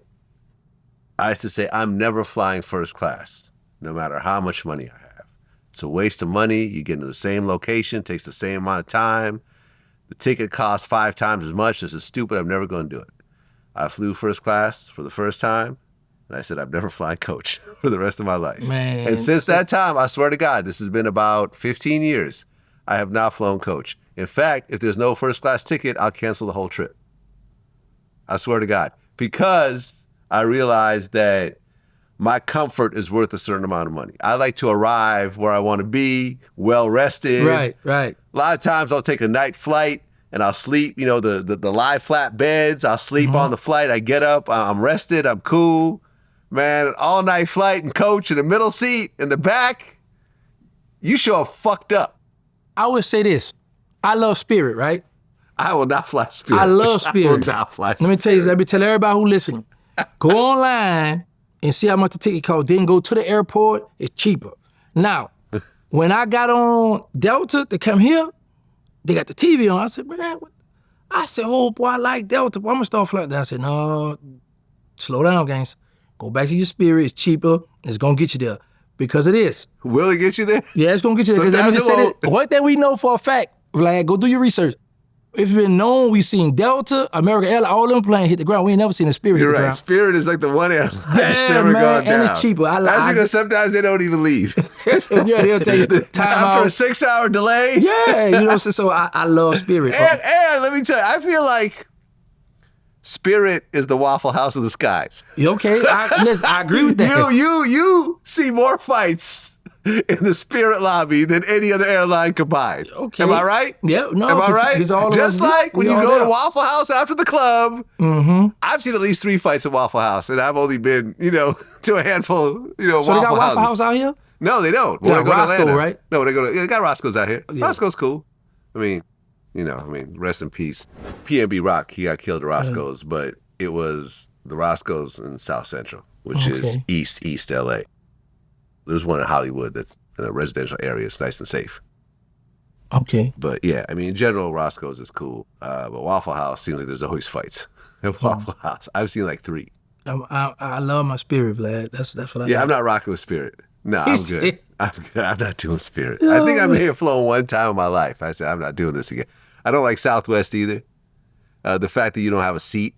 It's like a first come, first serve. Yeah, that's that a shit fact. gets on my nerves. And I remember I bought the most expensive ticket, right? I'm like, okay, I'm in the first.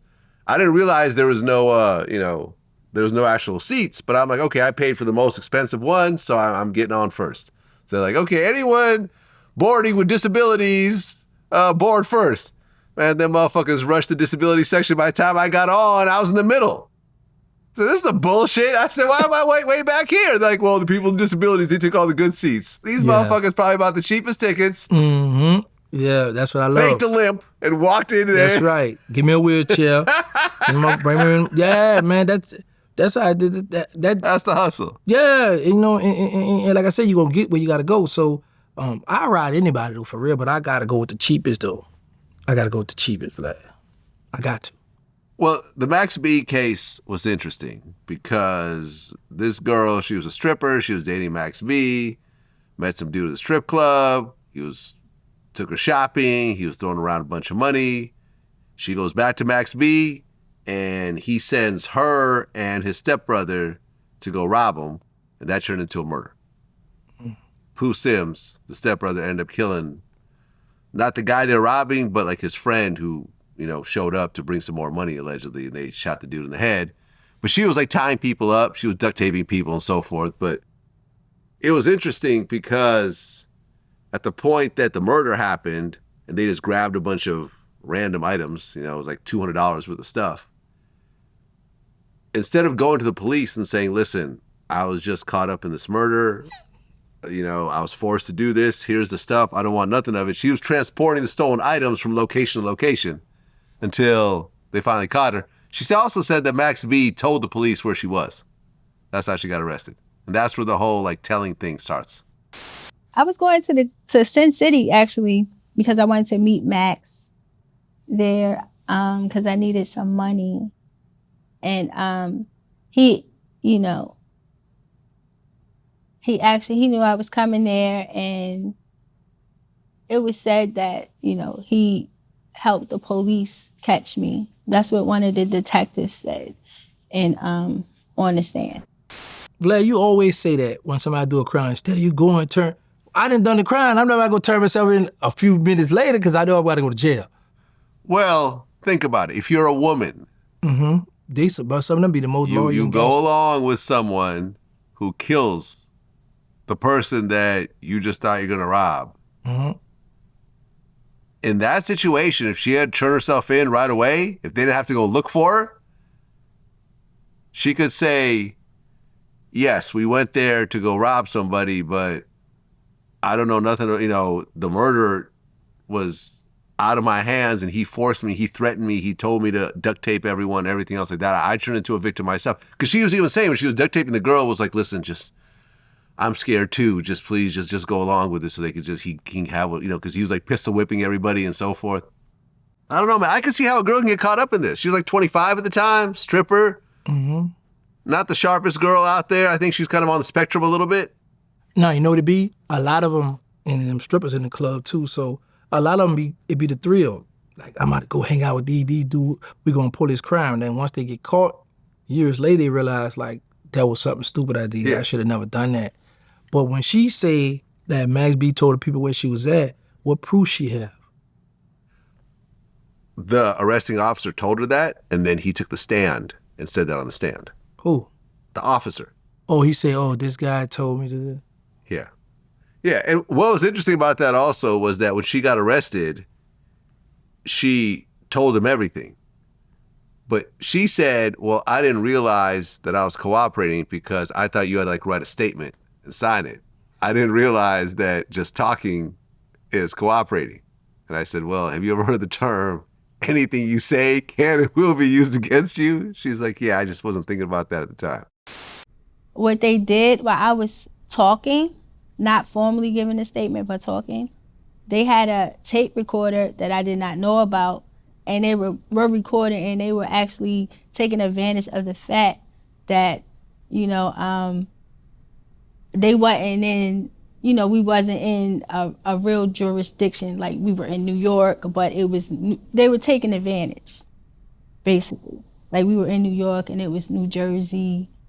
I feel like they took advantage of my of me constitutionally, like my rights. I had no knowledge of it being recorded, so. Come on, sister. But so has she spoken with him since they've been home? I don't think so. She got out. She got 16 years, did 13. He got 75, which turned to 20, which turned it to 16. So they've been home around the same time now? She got home like 3 years before him. Oh, okay. So she been out. Yeah. Okay. He got out, got married to some white girl, and you know.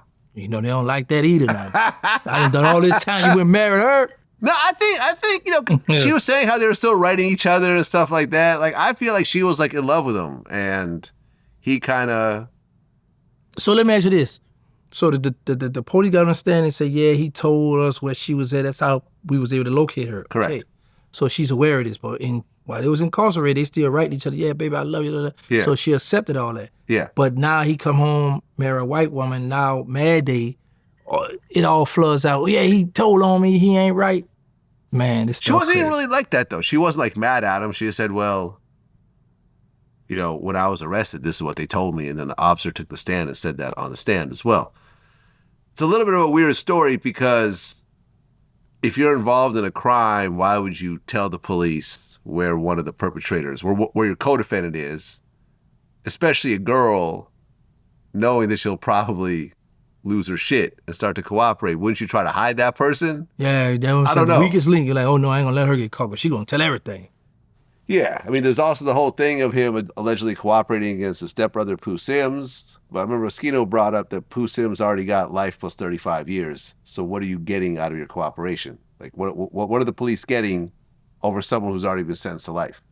Why would he have to cooperate against the other guy if they both already sentenced already? Well, how do you go from 75 years to 20? I'm saying, but if he already got life, what do you testifying against him about? You know what I'm saying? It's like, all right, say I got 75 years. I see what you're saying. What's the win? Yeah, what's the win? You got life already. I got 75 years. What am I telling you about what? You got life already. What the fuck am I telling you about? But he's solving now the crime. Well, there's only one crime. It's a murder. Mm-hmm. He was convicted of it. He's doing life plus 35. Okay. I spoke to him, by the way. Okay, what did he say? Well, he's maintaining his innocence. He wants to do an interview, but he's going to say he didn't do it. I mean, he shot someone in the head with 3 witnesses. All 3, I believe, cooperated. You gonna interview him? Yeah. Yeah. I just don't know how it's going to go. What you mean you don't know how it's going to go? Well, he's going to deny it, right? Mm-hmm. But in my mind, he did it. So, why you feel like he did? Because the people say he did it? Well, everyone went to court. Everyone got convicted. People took the stand. He didn't kill everyone in that room. He killed one guy. There was another guy and a girl that was in that room, and Gina, the co-defendant. So I'm saying he killed someone with 3 witnesses, all 3 of which cooperated and said he did it. So Vlad, man, let me get this straight. So when he do the interview with you, you want him to admit? No, I do not. I do not want him to admit that. He still got appeals. He's working on an appeal. So I just don't know how it's going to go. I don't know what we're going to talk about. I'm not sure. What he been going through these last 20 years or something. The struggle, everything in prison. You know, he might go back to the crime and be like, he might put the lady in his place and him in her place. Yeah, maybe he's going to say that she's the shooter. Yeah, he might do that. Hey, okay, that's cool. He said it won't matter at this point. I mean, she's already out, right? Big fact. She pled guilty. She didn't go to court. She pled guilty. She got 16 years for pleading guilty. And this is what I mean. Had she just went to the police right away, she could have probably maybe gotten 5 years. I don't think they would have hit her with 16. But you know, at the time, like sometimes, like the people having jobs, be having stuff going on, so you be like, man, I don't want to go to jail right now. Or, you know, I can't. Who wants to go to jail right now? Nobody. That's what I'm trying to tell you. Is anyone ever ready to go to jail? Well, you got someone be like, yeah, let me go get it over with. I'm just going to go right now. You got me right now. But the ones who got a job, who got a responsibility, be like, man, let me do it like another month or 2 to get myself together. Then I'm going to turn myself in, or then I'm going to go do that. So it could be that situation too. But, man, I'm happy that she home, living her life. Max B home, living his life. French Montana got him. Stay scheming. So they hanging out. They're always doing his song, his shows. So people showing him love. Well, you know, you live in Dallas right now. Love it. I just interviewed Go Yayo. Oh, yeah? and he just got arrested. Yeah, he said he wanted to go hang out with his little homie. Yeah, he had went on social media and said that I miss jail. I want to go hang out with some of my friends. I just want to do a little short bid to go see my friends. And right after that, he gets arrested on marijuana and evading arrest charges.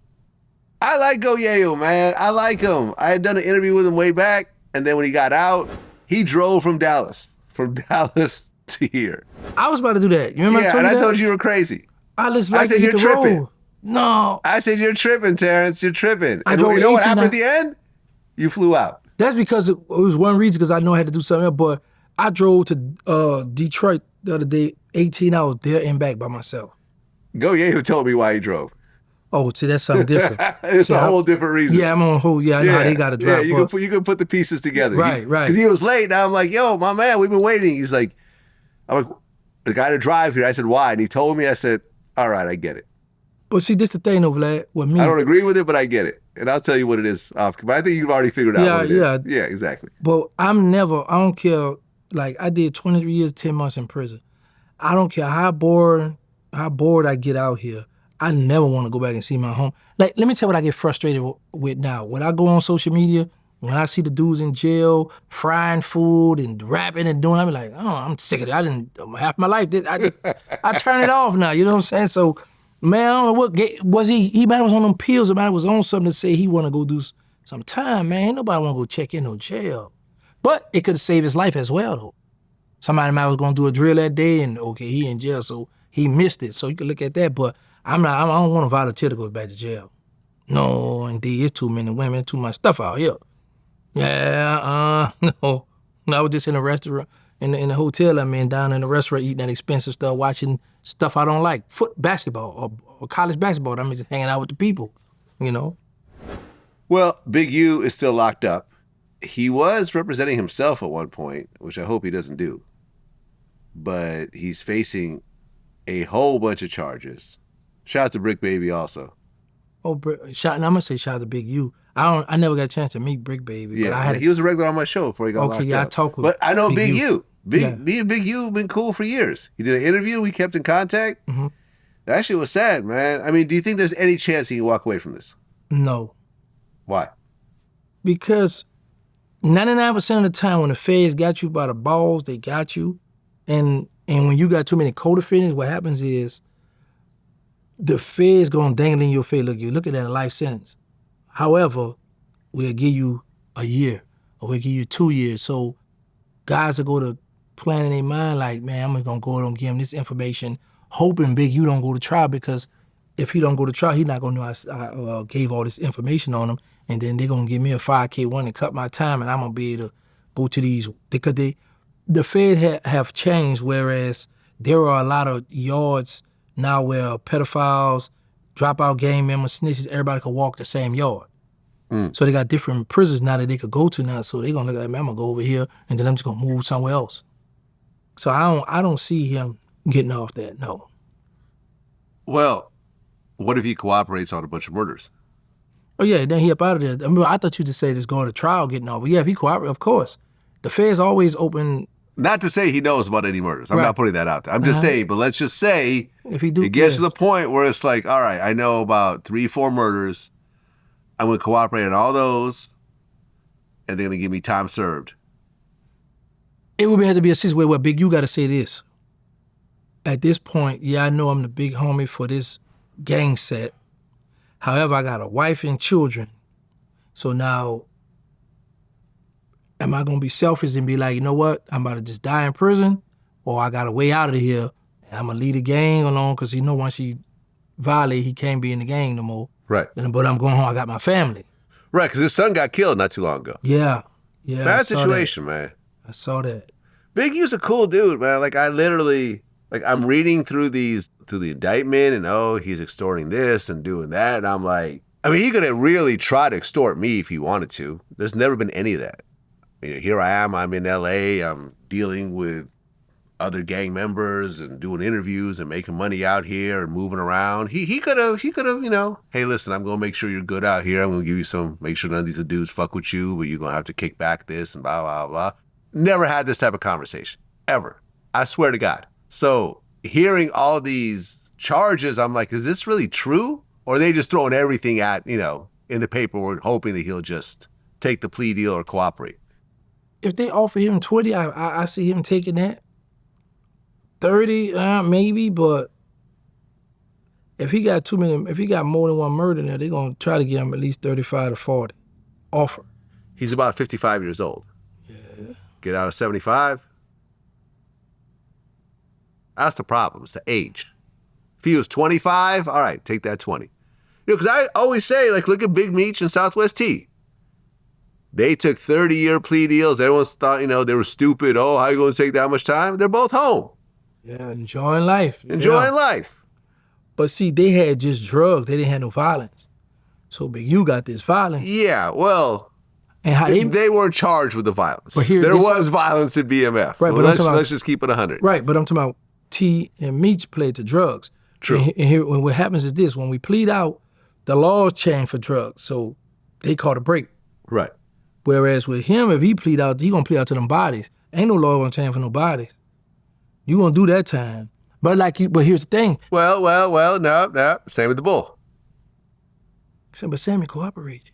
That's what I'm saying. You know, 19 bodies. Right. Time served. No, I think he got time served. Yeah, I'm set to go do an interview with Sammy. Yeah. But here's the what we talking about. What Big U is, if he plead out to get to that 75, but if he cooperate, he might be on tomorrow. You know, but do he want to go through that? Because he might like his name, his reputation, the stuff he got going on out here in Cali, where he know if he cooperate, that's over with. Got to put that blue flag down. So do you want to be the toughest guy in prison, or do you want to be home? Oh, he's not going to be the toughest guy in prison. That's going to change. I mean, right, he might be one of them, but he old, but they got them little youngsters. Them little youngsters ain't playing. And then the other little homies, they sending like 5, 6, 7 guys at you with them knives, so they going to break all that down. And especially if he come on down south or somewhere else where the Crips not deep at, that's over with. That's over with, Vlad. So that federal is a different animal, but I'm hoping he make it out, because like I said, I had a chance to talk with him on the phone. Real cool guy, you know. And when I was gonna go to No Jumper, it's at the time me and Wack was going through it, he was gonna have his son and a few other Crips to come pull up to hold me down, but then I was like, nah, because then I don't want to get in bed with no Crips, and then I don't want nobody be thinking like you doing a saw press on old gangsters. Yeah. I said, nah. Me and Wack were on bad terms for 10 years. Mm-hmm. I could have easily gone to one of my gang-related people and said, hey, listen, can you handle this for me? But now I'm in bed with that guy. Yeah. And now it turns into a soft extortion. Okay, now you owe me some favors, whatever else. So I just said, I'll just hire security, real security, and I let them know that me and Wack got problems. And, you know, I think there was maybe 1 or 2 times that we were in close proximity. I just told them, and that was that. But I always felt like I'd rather pay for this myself than get it free from someone else, and it's not going to be free. Yeah, it's going to be a much higher cost. Yeah, boy. And that's what I feel like more of these guys need to start doing. Like, look, if you have a problem with someone, just hire security. Stop going to all these gang members and homeboys and all this type of shit, and next thing you know, you owe them favors. You ride around, there's a dirty gun in the car. Like, I've had that. I'm not going to say his name, but one rapper in particular, we were out in New York together, and we were rolling around, and he said, yeah, I got a dirty gun on me right now. I'm like, God damn, if we get pulled over. Man, I'd have jumped up that car then. He said, I got a dirty girl. I'd have been catching the first cab. Man. No, it was in my car, though. Oh, he'd have had to get up out of there. Yeah. I'd be scared when I be in the car with people with weed. Really? Yeah. Well, it depends where you are. I mean, out here it doesn't matter. Right. Yeah, but Texas, it's illegal out there. It's illegal. Yeah, that's what I'm saying. Yeah. Yeah. So, in certain states where we be going, I'd be like, we illegal, but I just don't want to get in trouble for nothing. I agree. So I be trying to stay clear of all that bull. I agree. Me too. You know, but I don't like jail. Yeah. I've been there once or twice. I did not enjoy myself. I didn't got used to being out here. Right. Stay out. I like women. I mean, the big facts. There you go. Man, there's so many nice look. Then I'm in a nice, expensive hotel. I get to ride cattle around in Cali, looking at all these mountains. I'm like, man, this stuff is beautiful. So that's right. Yeah, I don't never want to get back in trouble. So that's why I dictate the flow with people. Don't be online. Tell me when I see you, we gonna fight. I don't want to fight. Leave me alone. You know what I'm saying? So we could go back and forth, trade a few words online, but I control the situation because I know how guys try to act up when they're around their friends. Let me ask you a question. Let's say after this interview, me and you go and grab some food. Mm-hmm. On our way to the restaurant, we get pulled over. They find a gun in the car. It's my car, so you know it's not your gun, right? You know it's my gun or someone that was in the car. Mm-hmm. The police pull over, they find the gun. I say, I don't know whose it is. I'm gonna say he lying. He know this is his gun. I'm gonna tell on you, Vlad. Listen, Vlad, let me display something to you. When them people pull us over and I know that gun, I'm gonna be like, I'm already telling them. And I'm like, excuse me, I can speak to you. I'm gonna let them know, listen, I'm gonna show you my plane ticket. I just got out here, I flew out. That's it, yeah. You gonna be telling people, Gangsta ratted on me. So what? Yeah, Vlad, I'm telling on you. Vlad, Right, you know because that. if you don't do that, we both get charged with a gun. Big facts. Yeah, I ain't got time for Right, and since it's my gun, I don't want to say it's my gun because I'm thinking, well, maybe there's a chance I could beat it, right? You gonna beat it from jail, though. You gonna beat it from jail. Right. I'm gonna let the people know that what I got in here, that's Vlad. That's Vlad. I got to tell the people, I got to tell the truth, Vlad. I would do the same thing. Yeah, I got to tell the truth. I'm not going to jail over your gun. No, man. That's your fault for bringing it with you. Let me tell you something. When I go to New Orleans, my little brother, all of them, they got papers on their guns. But I be like, no. I'm gonna lock it about. No, look, I'm gonna ride in this car, you ride now. You know, just ride, but no, I don't wanna be in them, no. And they legal with their guns. And I don't wanna be around that. So you hang out in New Orleans now? I go down there to do interviews, but I know I can't go around the Magnolia and just post up on the block. First of all, I'm too old to be doing that. And number two, there is no more Magnolia. You know what I'm saying? It's gentrified. And there's new people around that. So what I look like being on the block, just chilling. I ain't got no business out here. A little girl just got killed around there not too long ago. The little boys, they had a second line, they started shooting and she got hit in the head in the car. So I don't hang out. I go down there though. Yeah, I go, because at first I couldn't go, but all my family down there. But when I go down there to do interviews. I go see my family. I go take care of business. I got a few houses that I done bought down there. Oh, you're buying property in New Orleans? Yeah, that's what I'm saying. Okay, how many houses do you own? 3 of them. Really? Yeah. Oh, you rent them out? Yeah. You're a landlord? Yeah. and I got one in the Ninth Ward just land right now. I bought the land, so I'm trying to see what I'm put a house on that or whatever. Well, good for you. Yeah, man. Good for you. So I've been flipping because I be saying to myself, this YouTube might not last for me. So I'll be like, okay, let me invest my money over here, and my next move is the movies. I'm trying to do a movie. Well, I announced on my YouTube member forum that you're coming in, and what should I ask you? And I feel that on this forum, there's some insiders that are lurking around. Whenever I do this, they come up with some inside information. This is how the whole Lil Diesel thing came out. Okay. Right? Mm-hmm. So, a guy named Hanville07, he said, ask Gangsta to compare his younger self to 39ers Gregory Rabbit Stewart. Tell him don't be biased, but in his opinion, who is more violent? Also ask him if he ever ran into Rabbit in prison, and what would he do if he saw him today? Lastly, ask him if he forgives Rabbit for what he done to the Magnolia Project. Shorty. He's allegedly the killer of Magnolia Shorty. Yeah. You're a homegirl. Yeah, I'm familiar with him. Okay, so is all this accurate, what I'm saying right here? All accurate. All accurate. This is clearly an insider who's saying all this. He know whoever it is, he know what he's talking about. Okay. The person, it was the 39ers. The 39ers come about the 3rd Ward and the 9th Ward. These guys clicked up and they formed the 39ers, right? Because it's two different. Because 3rd Ward is uptown. That's what we rep. The downtown is the 9th Ward. So it was a bunch of drug dealers and killers came together. Yes, I forgive him for killing Magnolia Shorty. That was like a little sister to me. Was he convicted of that? Yes. Oh, really? He's a witness right now. Oh, okay. Yeah, that was a big case. So that's what I'm saying. He know what he talking about. He say comparing me and Rabbit. Rabbit had a short run. He cooperated. I don't know how much time because there's so many rumors with that, but he had some bodies. But he didn't have as many, with our people, with our crew. Rabbit was a person with just wild killing, but didn't have nothing like cars, clothes, money, houses. He didn't have nothing, And not to be disrespectful or talk down, but when he's saying comparing with us, with me, the city know me, the older city, because I was shocked. As one little girl, I was trolling this dude, and I was saying, she say, "Who are you to be in New Orleans business?" So I was like, "Look, girl, I'm gonna give you a pass." So they was like, "You must don't know who he is." But anyway, Rabbit was a gangster. He bust his gun, but he didn't have he wasn't a person like this my set or this. Like he was somebody like when they called up, come handle it, he had bosses. Whereas I ran with the bosses and they didn't treat me like a worker. Well, I wouldn't allow that, but you would thought I was a boss when I was with the bosses. Whereas with him, you knew the difference.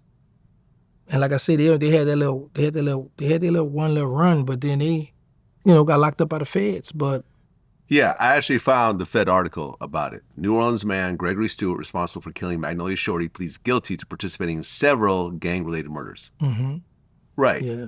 He pled guilty to participating in the murder of Quelton Brossard, a.k.a. Gutter, the murder of Calvin Celestine, a.k.a. Plucky, and the murder of Gregory Keys, and the shooting of Kendrick's mothers.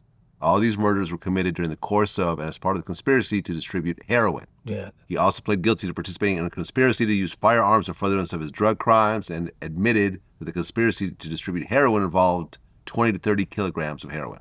So that's 4 bodies. Well, hold on. So court documents reflect that Stewart admitted to being one of the 5 individuals responsible for the high-profile murders of bounce rapper Renette Lowe, a.k.a. Magnolia Shorty, and Jerome Hampton, a.k.a. Man Man, which occurred on December 20th, 2010. Mm-hmm. Who's Man Man? He's out the, I want to say he's out the Calio Project. Okay. So he allegedly was somebody that was supposed to be riding for Magnolia Slim, Soda Slim, when he got killed. But Man Man, and I don't know if they was married, him and Magnolia Shorty was married, or I knew they was going together. So I think they was targeting Man Man, and they hit her up because she was in the car with him. That's how she got killed. These other names that I mentioned, Gutter, Plucky. No, none of them. No. I didn't even know who Rabbit was because they're all younger than me. Aha. So, but I know when we was in the feds, it was some people out the Magnolia Project and Tentwall was waiting on, right? Because the rumor was he was coming to Coleman Pen. So you had some killers that was waiting for him to come there. They was going to stab him up. But he got wind of that and got with the people and got sent to a private jail. Okay, and now he's out? No, he's still doing time. So what's this whole witness protection thing? In prison, you have to witness witness protection in prison. Right. I thought you meant he was out. No, he in a prison. Yeah. Right, because according to this article, for each of the murder counts, Rabbit faced a maximum penalty of life imprisonment, a $250,000 fine, and up to 5 years of supervised release. Mm-hmm. The drug conspiracy, he faced a mandatory of 10 years to life, a $10 million fine. They really said $10 million fine. Man. And at least 5 years of supervised release. And the gun conspiracy, maximum 20 years, $250,000 fine, 5 years supervised release. And then he got to pay restitution to the family. Yeah, because he pled guilty, so they could sue him too. Then he don't got nothing, but yeah. And then his co-defendant, one of my people, cool with his co-defendant that's in witness protection program that I was looking at life. They call him brother. I think he got 20 years now. I think he had played to 2 life sentences and something, and he got around 20-something years. So he, whoever that was, and tell a person, he gonna see this. There are people from the city of New Orleans who are way tougher than I am, who did way more than me, who's violent. It's just I was more popular. Like I would ride around in my foreign cars, ride around throwing money. I was cool with a lot of people in different hoods where a lot of those killers like Rabbit, they couldn't go in certain hoods. They couldn't go certain places because people were gonna try to kill them. So I had met people from the Ninth Ward across the river while I was doing time in the parish jail. So when I kick it with them, when I get out of jail, I can call, but I'm about to come down there by you, I'm about to come across the river, I'm about to hook up. So I was able to do it like that. But he was, I can't take nothing from him, he was a little gangster, but I don't think he was, he might have was more violent than me. I think I was more smoother than he was. That's what I'm gonna say. Let me ask you a question. Do you know anyone from your era that caught at least 2 bodies and completely got away? Never charged, still alive today. Or if they died of natural causes. at least 2 bodies and never went to prison for it. I know a few people like that. Really? I talked to a few of them like that. 3 bodies? More than 3. How many bodies? I know somebody who got 5 bodies. 5 bodies? And I talked with him, and then he'd be like, and he didn't change his life though, but it'd be like, boy, you ducked that jail, huh? He's like, yeah, man. I know 2 people that's home, 1 dead, but 2 that's home. They got a body and some attempt murders, but they got away with it, and there's 2 people that's in Angola, my 2 best friends, been down 30-something years since 1992 for the bodies that they did. Huh. He home free, walking around. One of them, get this, my 2 best friends doing life for murder, right? The guy that actually did the murder was in Angola with them doing life on another body. So they said, man, take your charge. No, I ain't taking no charge. If I take that charge, I might be stuck with that life if I beat this life. Last year, they released him. He got off all that life sentence. But the murder they wanted him to take, what I take that for? And now the man home. So if he'd went to the people and said, hey, that was me that day, it wasn't them, he'd be still stuck. Okay, so the guy that caught 5 bodies, he never went to jail for it? Never. From your point of view, how did he get away with it? Nobody never pointed him out. That's Nobody never snitched on him, but in the hood, we knew. So the fact that he caught 5 bodies, and if you know, other people know as well. You're not the only one that knows. Would you say that 10 people know? I don't know if 10 know, but 5 people know? I know at least 5. At least 5 people know about these 5 murders, and no one ever told on them. Yeah, but 2 people Were they scared of them? No, they weren't scared. They just, because, in the only time murders come out when you go to feds. Feds, we want everything. In the state, they don't care about that. It's like if you busted for this, you can't tell us, oh, such did this murder to cut your time. So I know a dude that become a successful rapper that did a body. He did a body in the project, and he never went to jail for it. Man, there's plenty of people catch bodies and don't go to jail because at the time, certain people who out there cool with you, not gonna tell the people, oh, we ain't see nothing, no. Yeah. Man, back then, a lot of our neighbors and a lot of our people, they ain't see nothing, even though they saw something. Because a lot of murders happen in broad daylight. Right. Well, yeah, back then, there's no cell phones. Well, we had prime code. There was no recording back then. That's what I'm saying. Yeah. They had no camera phones. Right. Yeah, they had flip phones and whatever else, but... And here's another thing, too, because I was just talking to somebody this morning about situations like that. Back then, if you got arrested for murder today, we go to get the police report, and we got your phone number, date of birth, social security number, where you work at, the statement you gave, even before the person get indicted. Yeah. Yeah, man. Yeah. Well, before I let you go, I guess Little Diesel ain't living with you anymore. No, man. He moved out? Yeah. Got himself a little girlfriend? Yeah, man. You know? Not making breakfast with your mom anymore? No, none of that, man. He ain't my stepdad. Remember I was joking about that. Yeah. It's about to be your stepdad. He driving box trucks now. All right, good for him. Man, Diesel called me. He's in New York right now with his son, but he called me the other day and said, where you at? Man, I'm in Denver. Then he's talking out in the mountains, and he was like, where I just come from? Detroit. I said, who you with? By myself. Now, when we used to be together, drive 8 hours from Dallas to New Orleans, you were scared to drive, but now you in a big box truck riding all around the country. But yeah, he enjoying life, man. I'm happy for him. I told him I was coming here. He was like, for real? Oh, he wanted to come so bad, Vlad. And listen, the two of you are one of my success stories. Yeah, he wanted I talk about it all the time.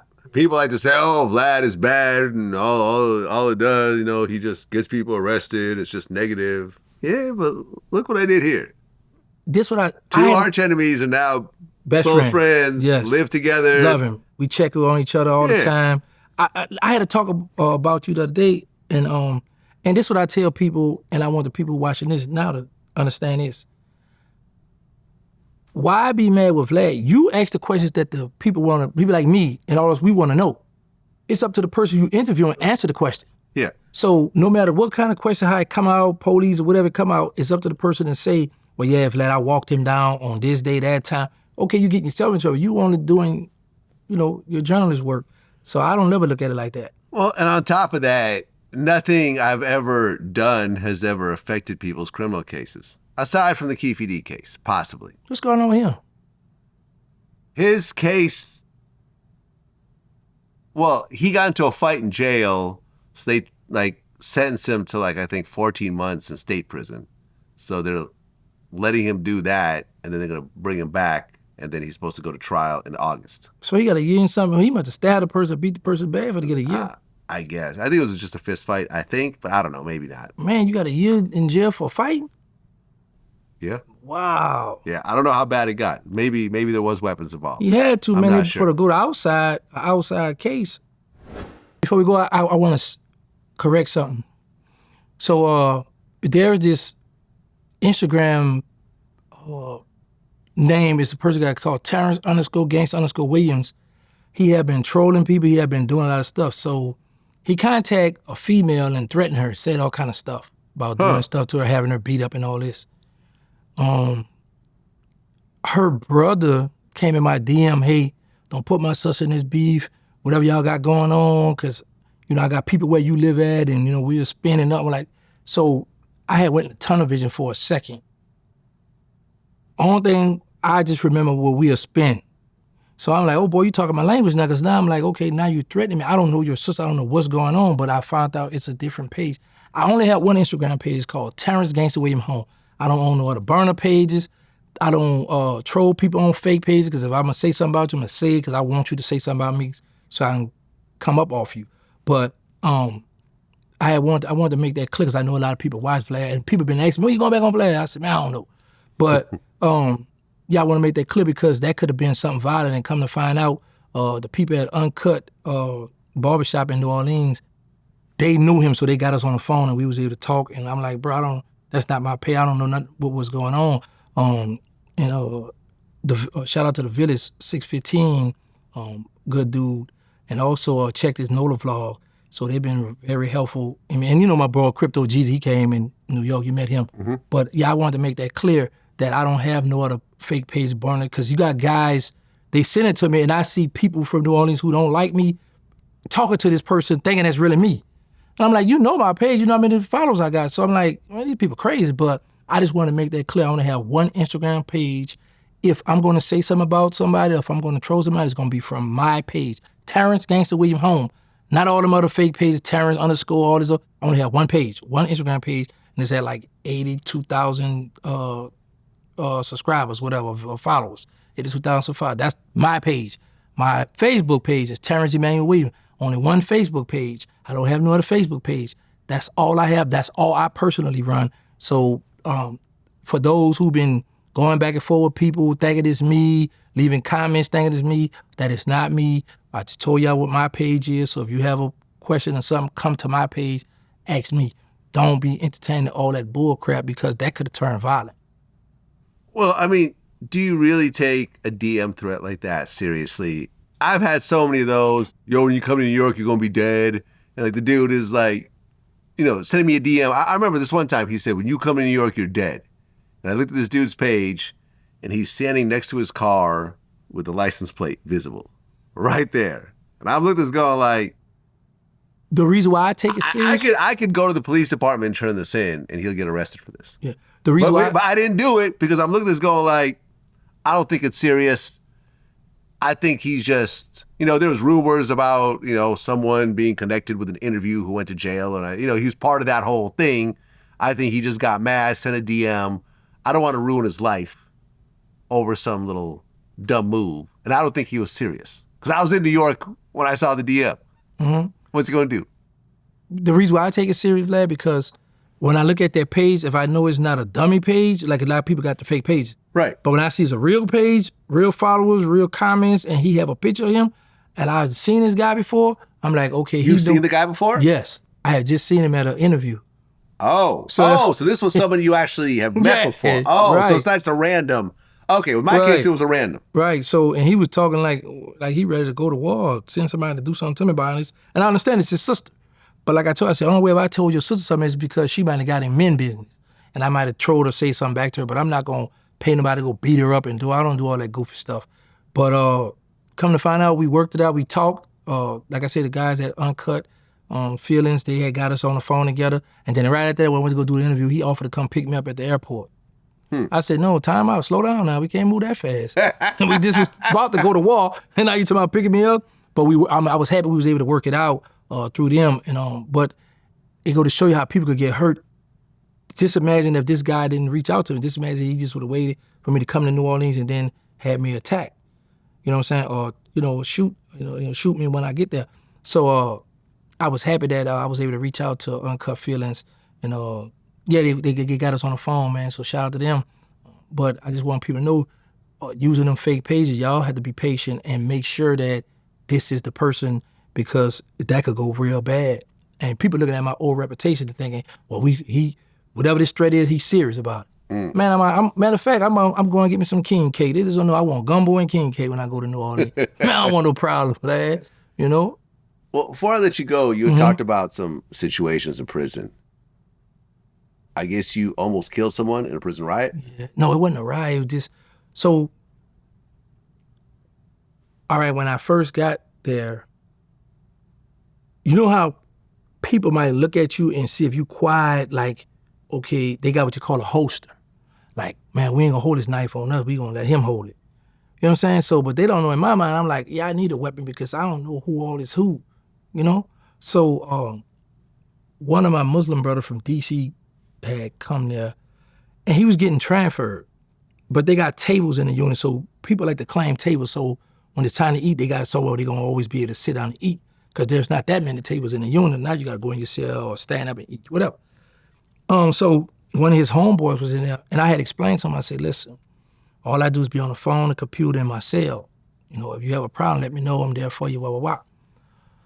So his homeboy leave, he sit at his table, and this guy that sitting at the table with him have it was 41 co-defendants, then it was another 21 co-defendants. So quite natural, when somebody get out the hole, if they come in the unit, if they see their co-defendant, somebody know from the street, they're automatically gonna go sit, because I know him. So the guy got out the hole, and when I first saw him, coming through the unit all macho, I said, man, I'm gonna get into it. I just could feel it. I come out my cell, and my cellmate come, he said, man, let me get the knife. I said, what's going on? So as we talk, we head into the religious room. I'm like, what's going on? So the guy followed him, and we got what you call selling debt, when you calling a person a B word, cussing a person out of it. So we go in the religious room, and I'm like, his co-defendant come. I was like, man, that's your homie? He's like, no, it's my co-defendant. I said, well, get him, I got my bro. But he started cussing the dude out. He said, man, let me take 5 with him. I said, no, man, you're too big to fight him, and it's not gonna be a one-on-one. Because the Muslim, we don't really do no one-on-ones in jail. You got some that will, but everywhere I go, I be like, no, you're not gonna fight one-on-one.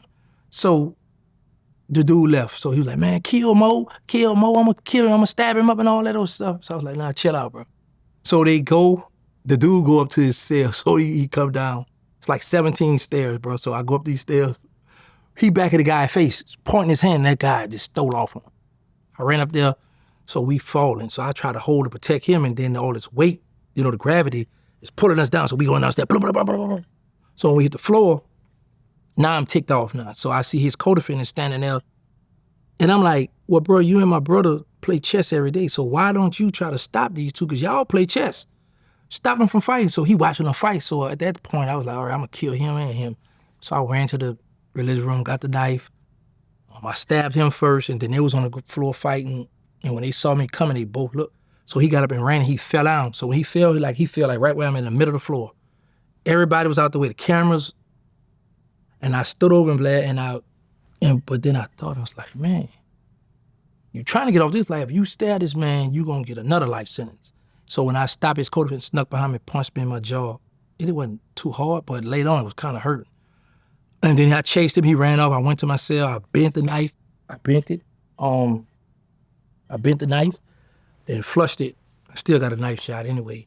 So they take good time, right? I had a life sentence, I didn't have good time, right? But the DHO man when you go to the court, he says 60 days disallowed.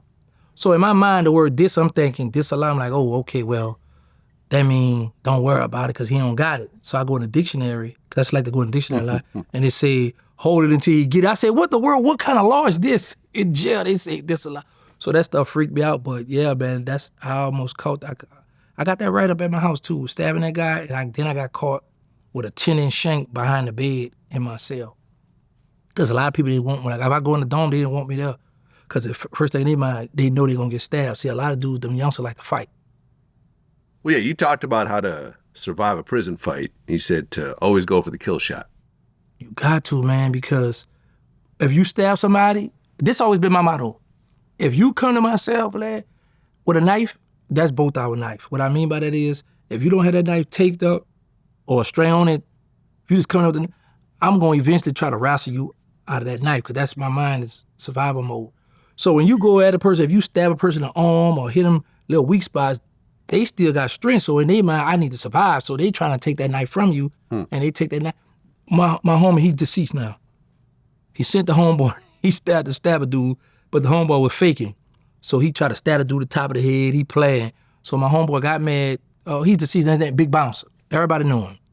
He took the knife, stabbed the dude up, and then stabbed our homeboy because you playing. That's how dangerous he was. That's just wow. Yeah, he got mad. I mean, it's not funny, but it's funny at the same time. So you playing. So you put hand on your business. You playing. So give me that knife. I'm gonna stab him, and then I'm gonna stab you for playing. And both of y'all get on away from here. How many people did you stab in prison? I only had to stab one. So that one guy. Yeah. That was it. That was it. Okay. I never had problems. I had one fight in the Paris jail behind the phone with a Asian guy. We had just come from visit. And I was like, I got next on the phone. He said, I got next. So he was a little stocky little Asian guy, right? So look at him. Like, I'm picturing this right now. Man. So this is how we put our hands up, right? So I'm thinking we about to brawl. We don't get a rumble. Do you know Kung Fu? Did he try to kick you? He kicked me in my stomach. Oh, shit. Okay, I was right. Man, he kicked me in my stomach, right? So my homeboy for the 17-year-old day, Junior, we call him King Junior, he broke it up. Try to get my breath, because this my homeboy, right? So he didn't want the Asian just to try to do me dirty, right? So after I get my breath, like, all right, come on. So now we square off again.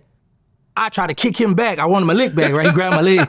So, I tried to wiggle up out of that, but then Junior broke us up again, and then we had a little rumble, and then me and him talked it out. It was, well, he had come from visit, I come from visit. We both trying to call our girlfriend.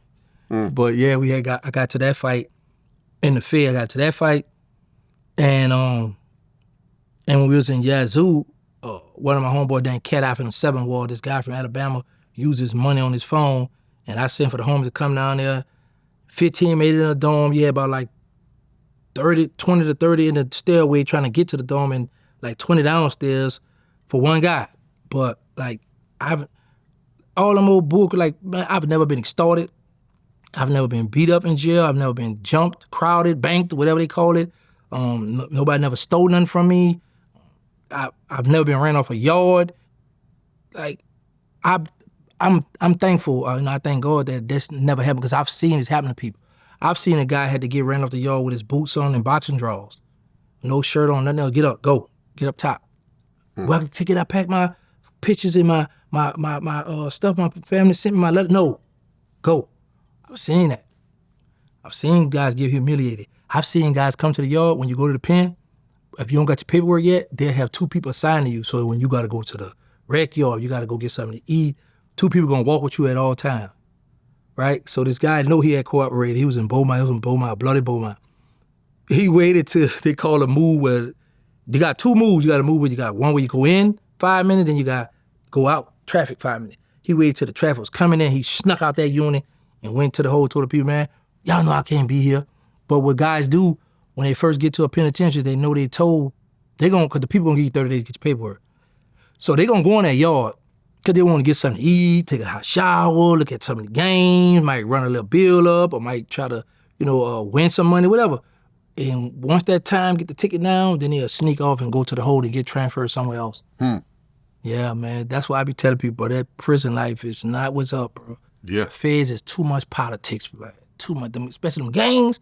If they find you claim a gang and you tell them I know I'm chilling, and they call it me, you don't come, they gonna come and beat you up or stab you up. Yeah. Yeah, stay out of prison.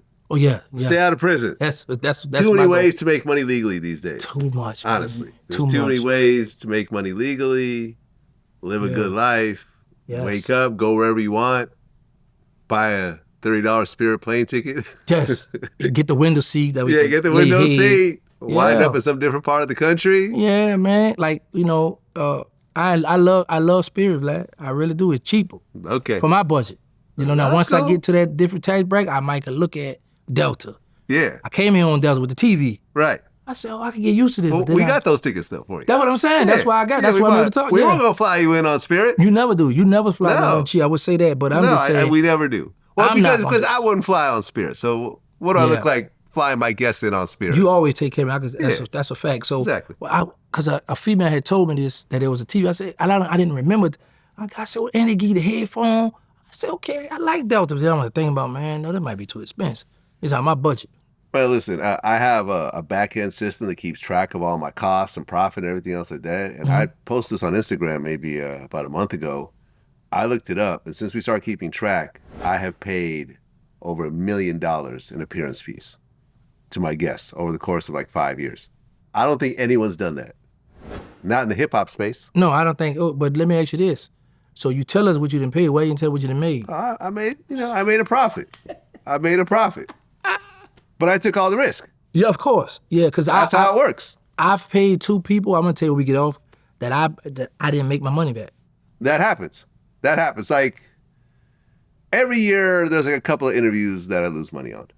That just happens. You know, either the appearance fee is too high or the appearance fee was cool, but the views just didn't do what we expected them to do, and it happens. Yeah. But most interviews I make money on. But then again, once you call, you look at the fees and, the overhead, on my staff, the studio in New York, you've been there. Yeah.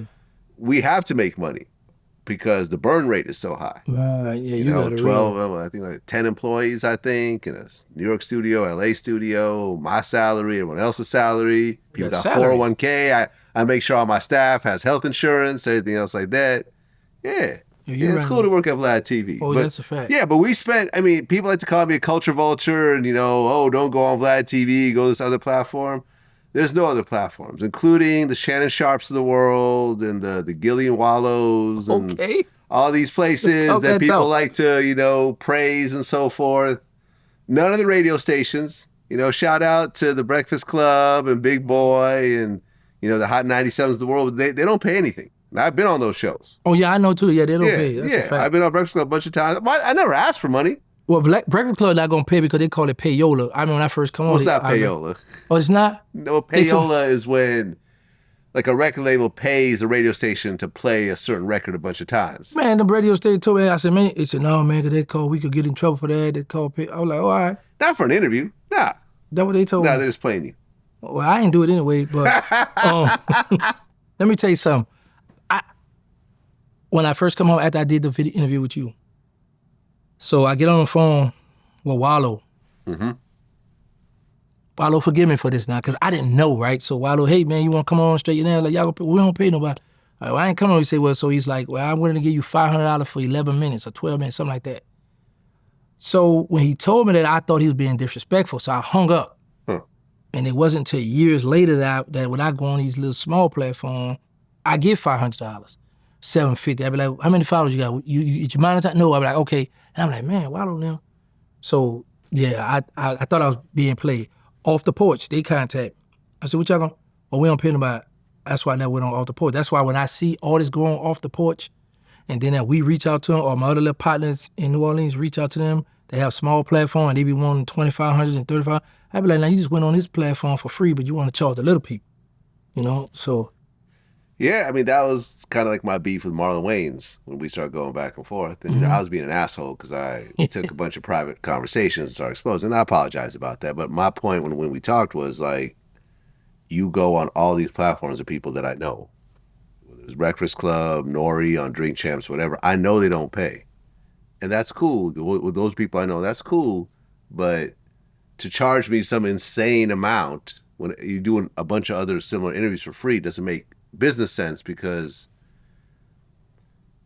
interviews are only really valuable if you're like the first person to do get it right. The first, you know what I'm saying? Like my interview with you was the biggest interview because we did the first interview coming out of prison. Big facts. Right? Yes. Not only was it the first interview, but we it was the right platform and the right questions and everything else like that. If you look, every other interview you did, including the ones here, have never done those numbers. No. Well, I know one. No, not done that. No, came close to it. No one did VladTV numbers. Hold on. I say close, Vlad. I didn't say did your number. We know that. Right. I know somebody who came close to you. Oh, yeah? Who's that? Swamp Stories. Okay. Well, okay. No, that's not exactly. Well, no, because I'm at 3 million. That's not exactly the same thing because that wasn't an interview. Was it? Like a little documentary, right? It was a documentary. Yeah, you're right. That's different. Yeah. And, shout out to, Traplo Ross. Those could get millions of views. Mm-hmm. But you're not creating original content exactly. You're just grabbing stuff from other people and putting it together. And that's a lot easier to get views off of that than to sit with someone and create something from scratch. I'm just saying it's different. That's why I told Abdul, I said, listen, bro, because I could have got the story first. Yeah. But I was like, no, man, I don't, because I know what you're trying to do. I was like, man, go to Vlad. That was the right move, I think. Yeah, it was, so because I could always go back now because I'm pretty sure some stuff y'all didn't talk about that me. Like I wasn't aware of all the participation he did. So it's some stuff that we could talk about. But and I tell people all the time, man, I'm grateful that you did give me a shot. I never go talk bad about you. I'm never going, and I'm saying it's on your channel, so it's recorded. So when people come to me, I don't be want to hear the bull. I don't think you the feds. If you the feds, that's cool because I'm cool with y'all now. So I don't got nothing. I ain't do nothing. You flew me in, so I ain't got no, and I don't know nobody out here to bring me no weapons. I don't need no weapons because I'm in a hotel, and then get on that plane, I'm gone. So, and I appreciate you for what you done for me, because, and I tell people this, I'm gonna be honest with you, Vlad, I was like, when I first heard the number that you was giving Boosie, so when we got on the phone, that's why I shot that for that number. You said, no, I'm gonna give you this. So when me and you got on the phone, it was a Sunday, and I was like, I want 13,000. You say, no, I can give you 10. I said, so, because let me tell you something, because in my mind, I was like, man, I'm in jail telling these stories for free. This man about to give me $10,000. So I didn't know how social media goes. So when it first dropped, I was like, okay, but if I get 100,000, it's gonna be good.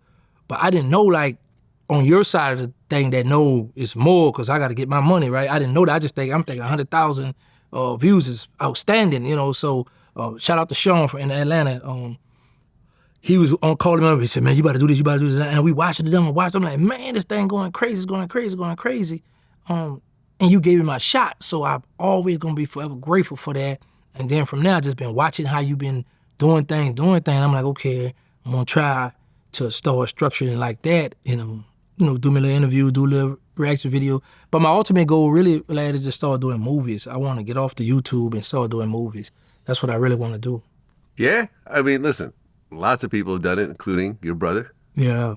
Yes. Did a good job with it. And it's funny, right? Because the first time that me and Birdman talked, what he said was interesting. And this was really dope coming from a business person like him. He goes, man, I never thought about paying for doing interviews. You kind of came up with that and you turned that into a whole industry.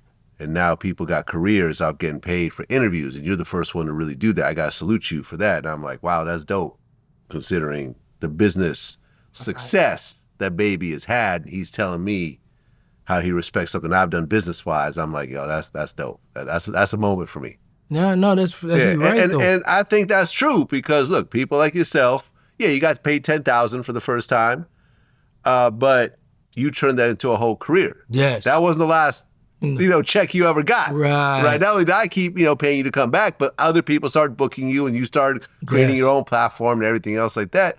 And I take a lot of pride in that. I take a lot of pride that I give a lot of people their first shot and they take that and they run with it. Not everyone does that. Not everyone goes and turns it into something. That's a fact. But enough people have over the years. And to me, that I feel like that's a great contribution that I've made. Yes, on top of, like I said, $1 million has gone out to pay people, and now granted that's not everyone gets paid to do interviews. Some people come in and do interviews for free. Yeah. I got a few people, I hit you, you like, no, I'm good. No, I'm good. Yeah, I'm good. No, that's your favorite word, no, I'm good. I'm good. I want to do, man, tell Vlad, I'm going to come on Friday. I say easy. Yeah. Well, look, but your original interview, the full interview is just about to hit 3 million.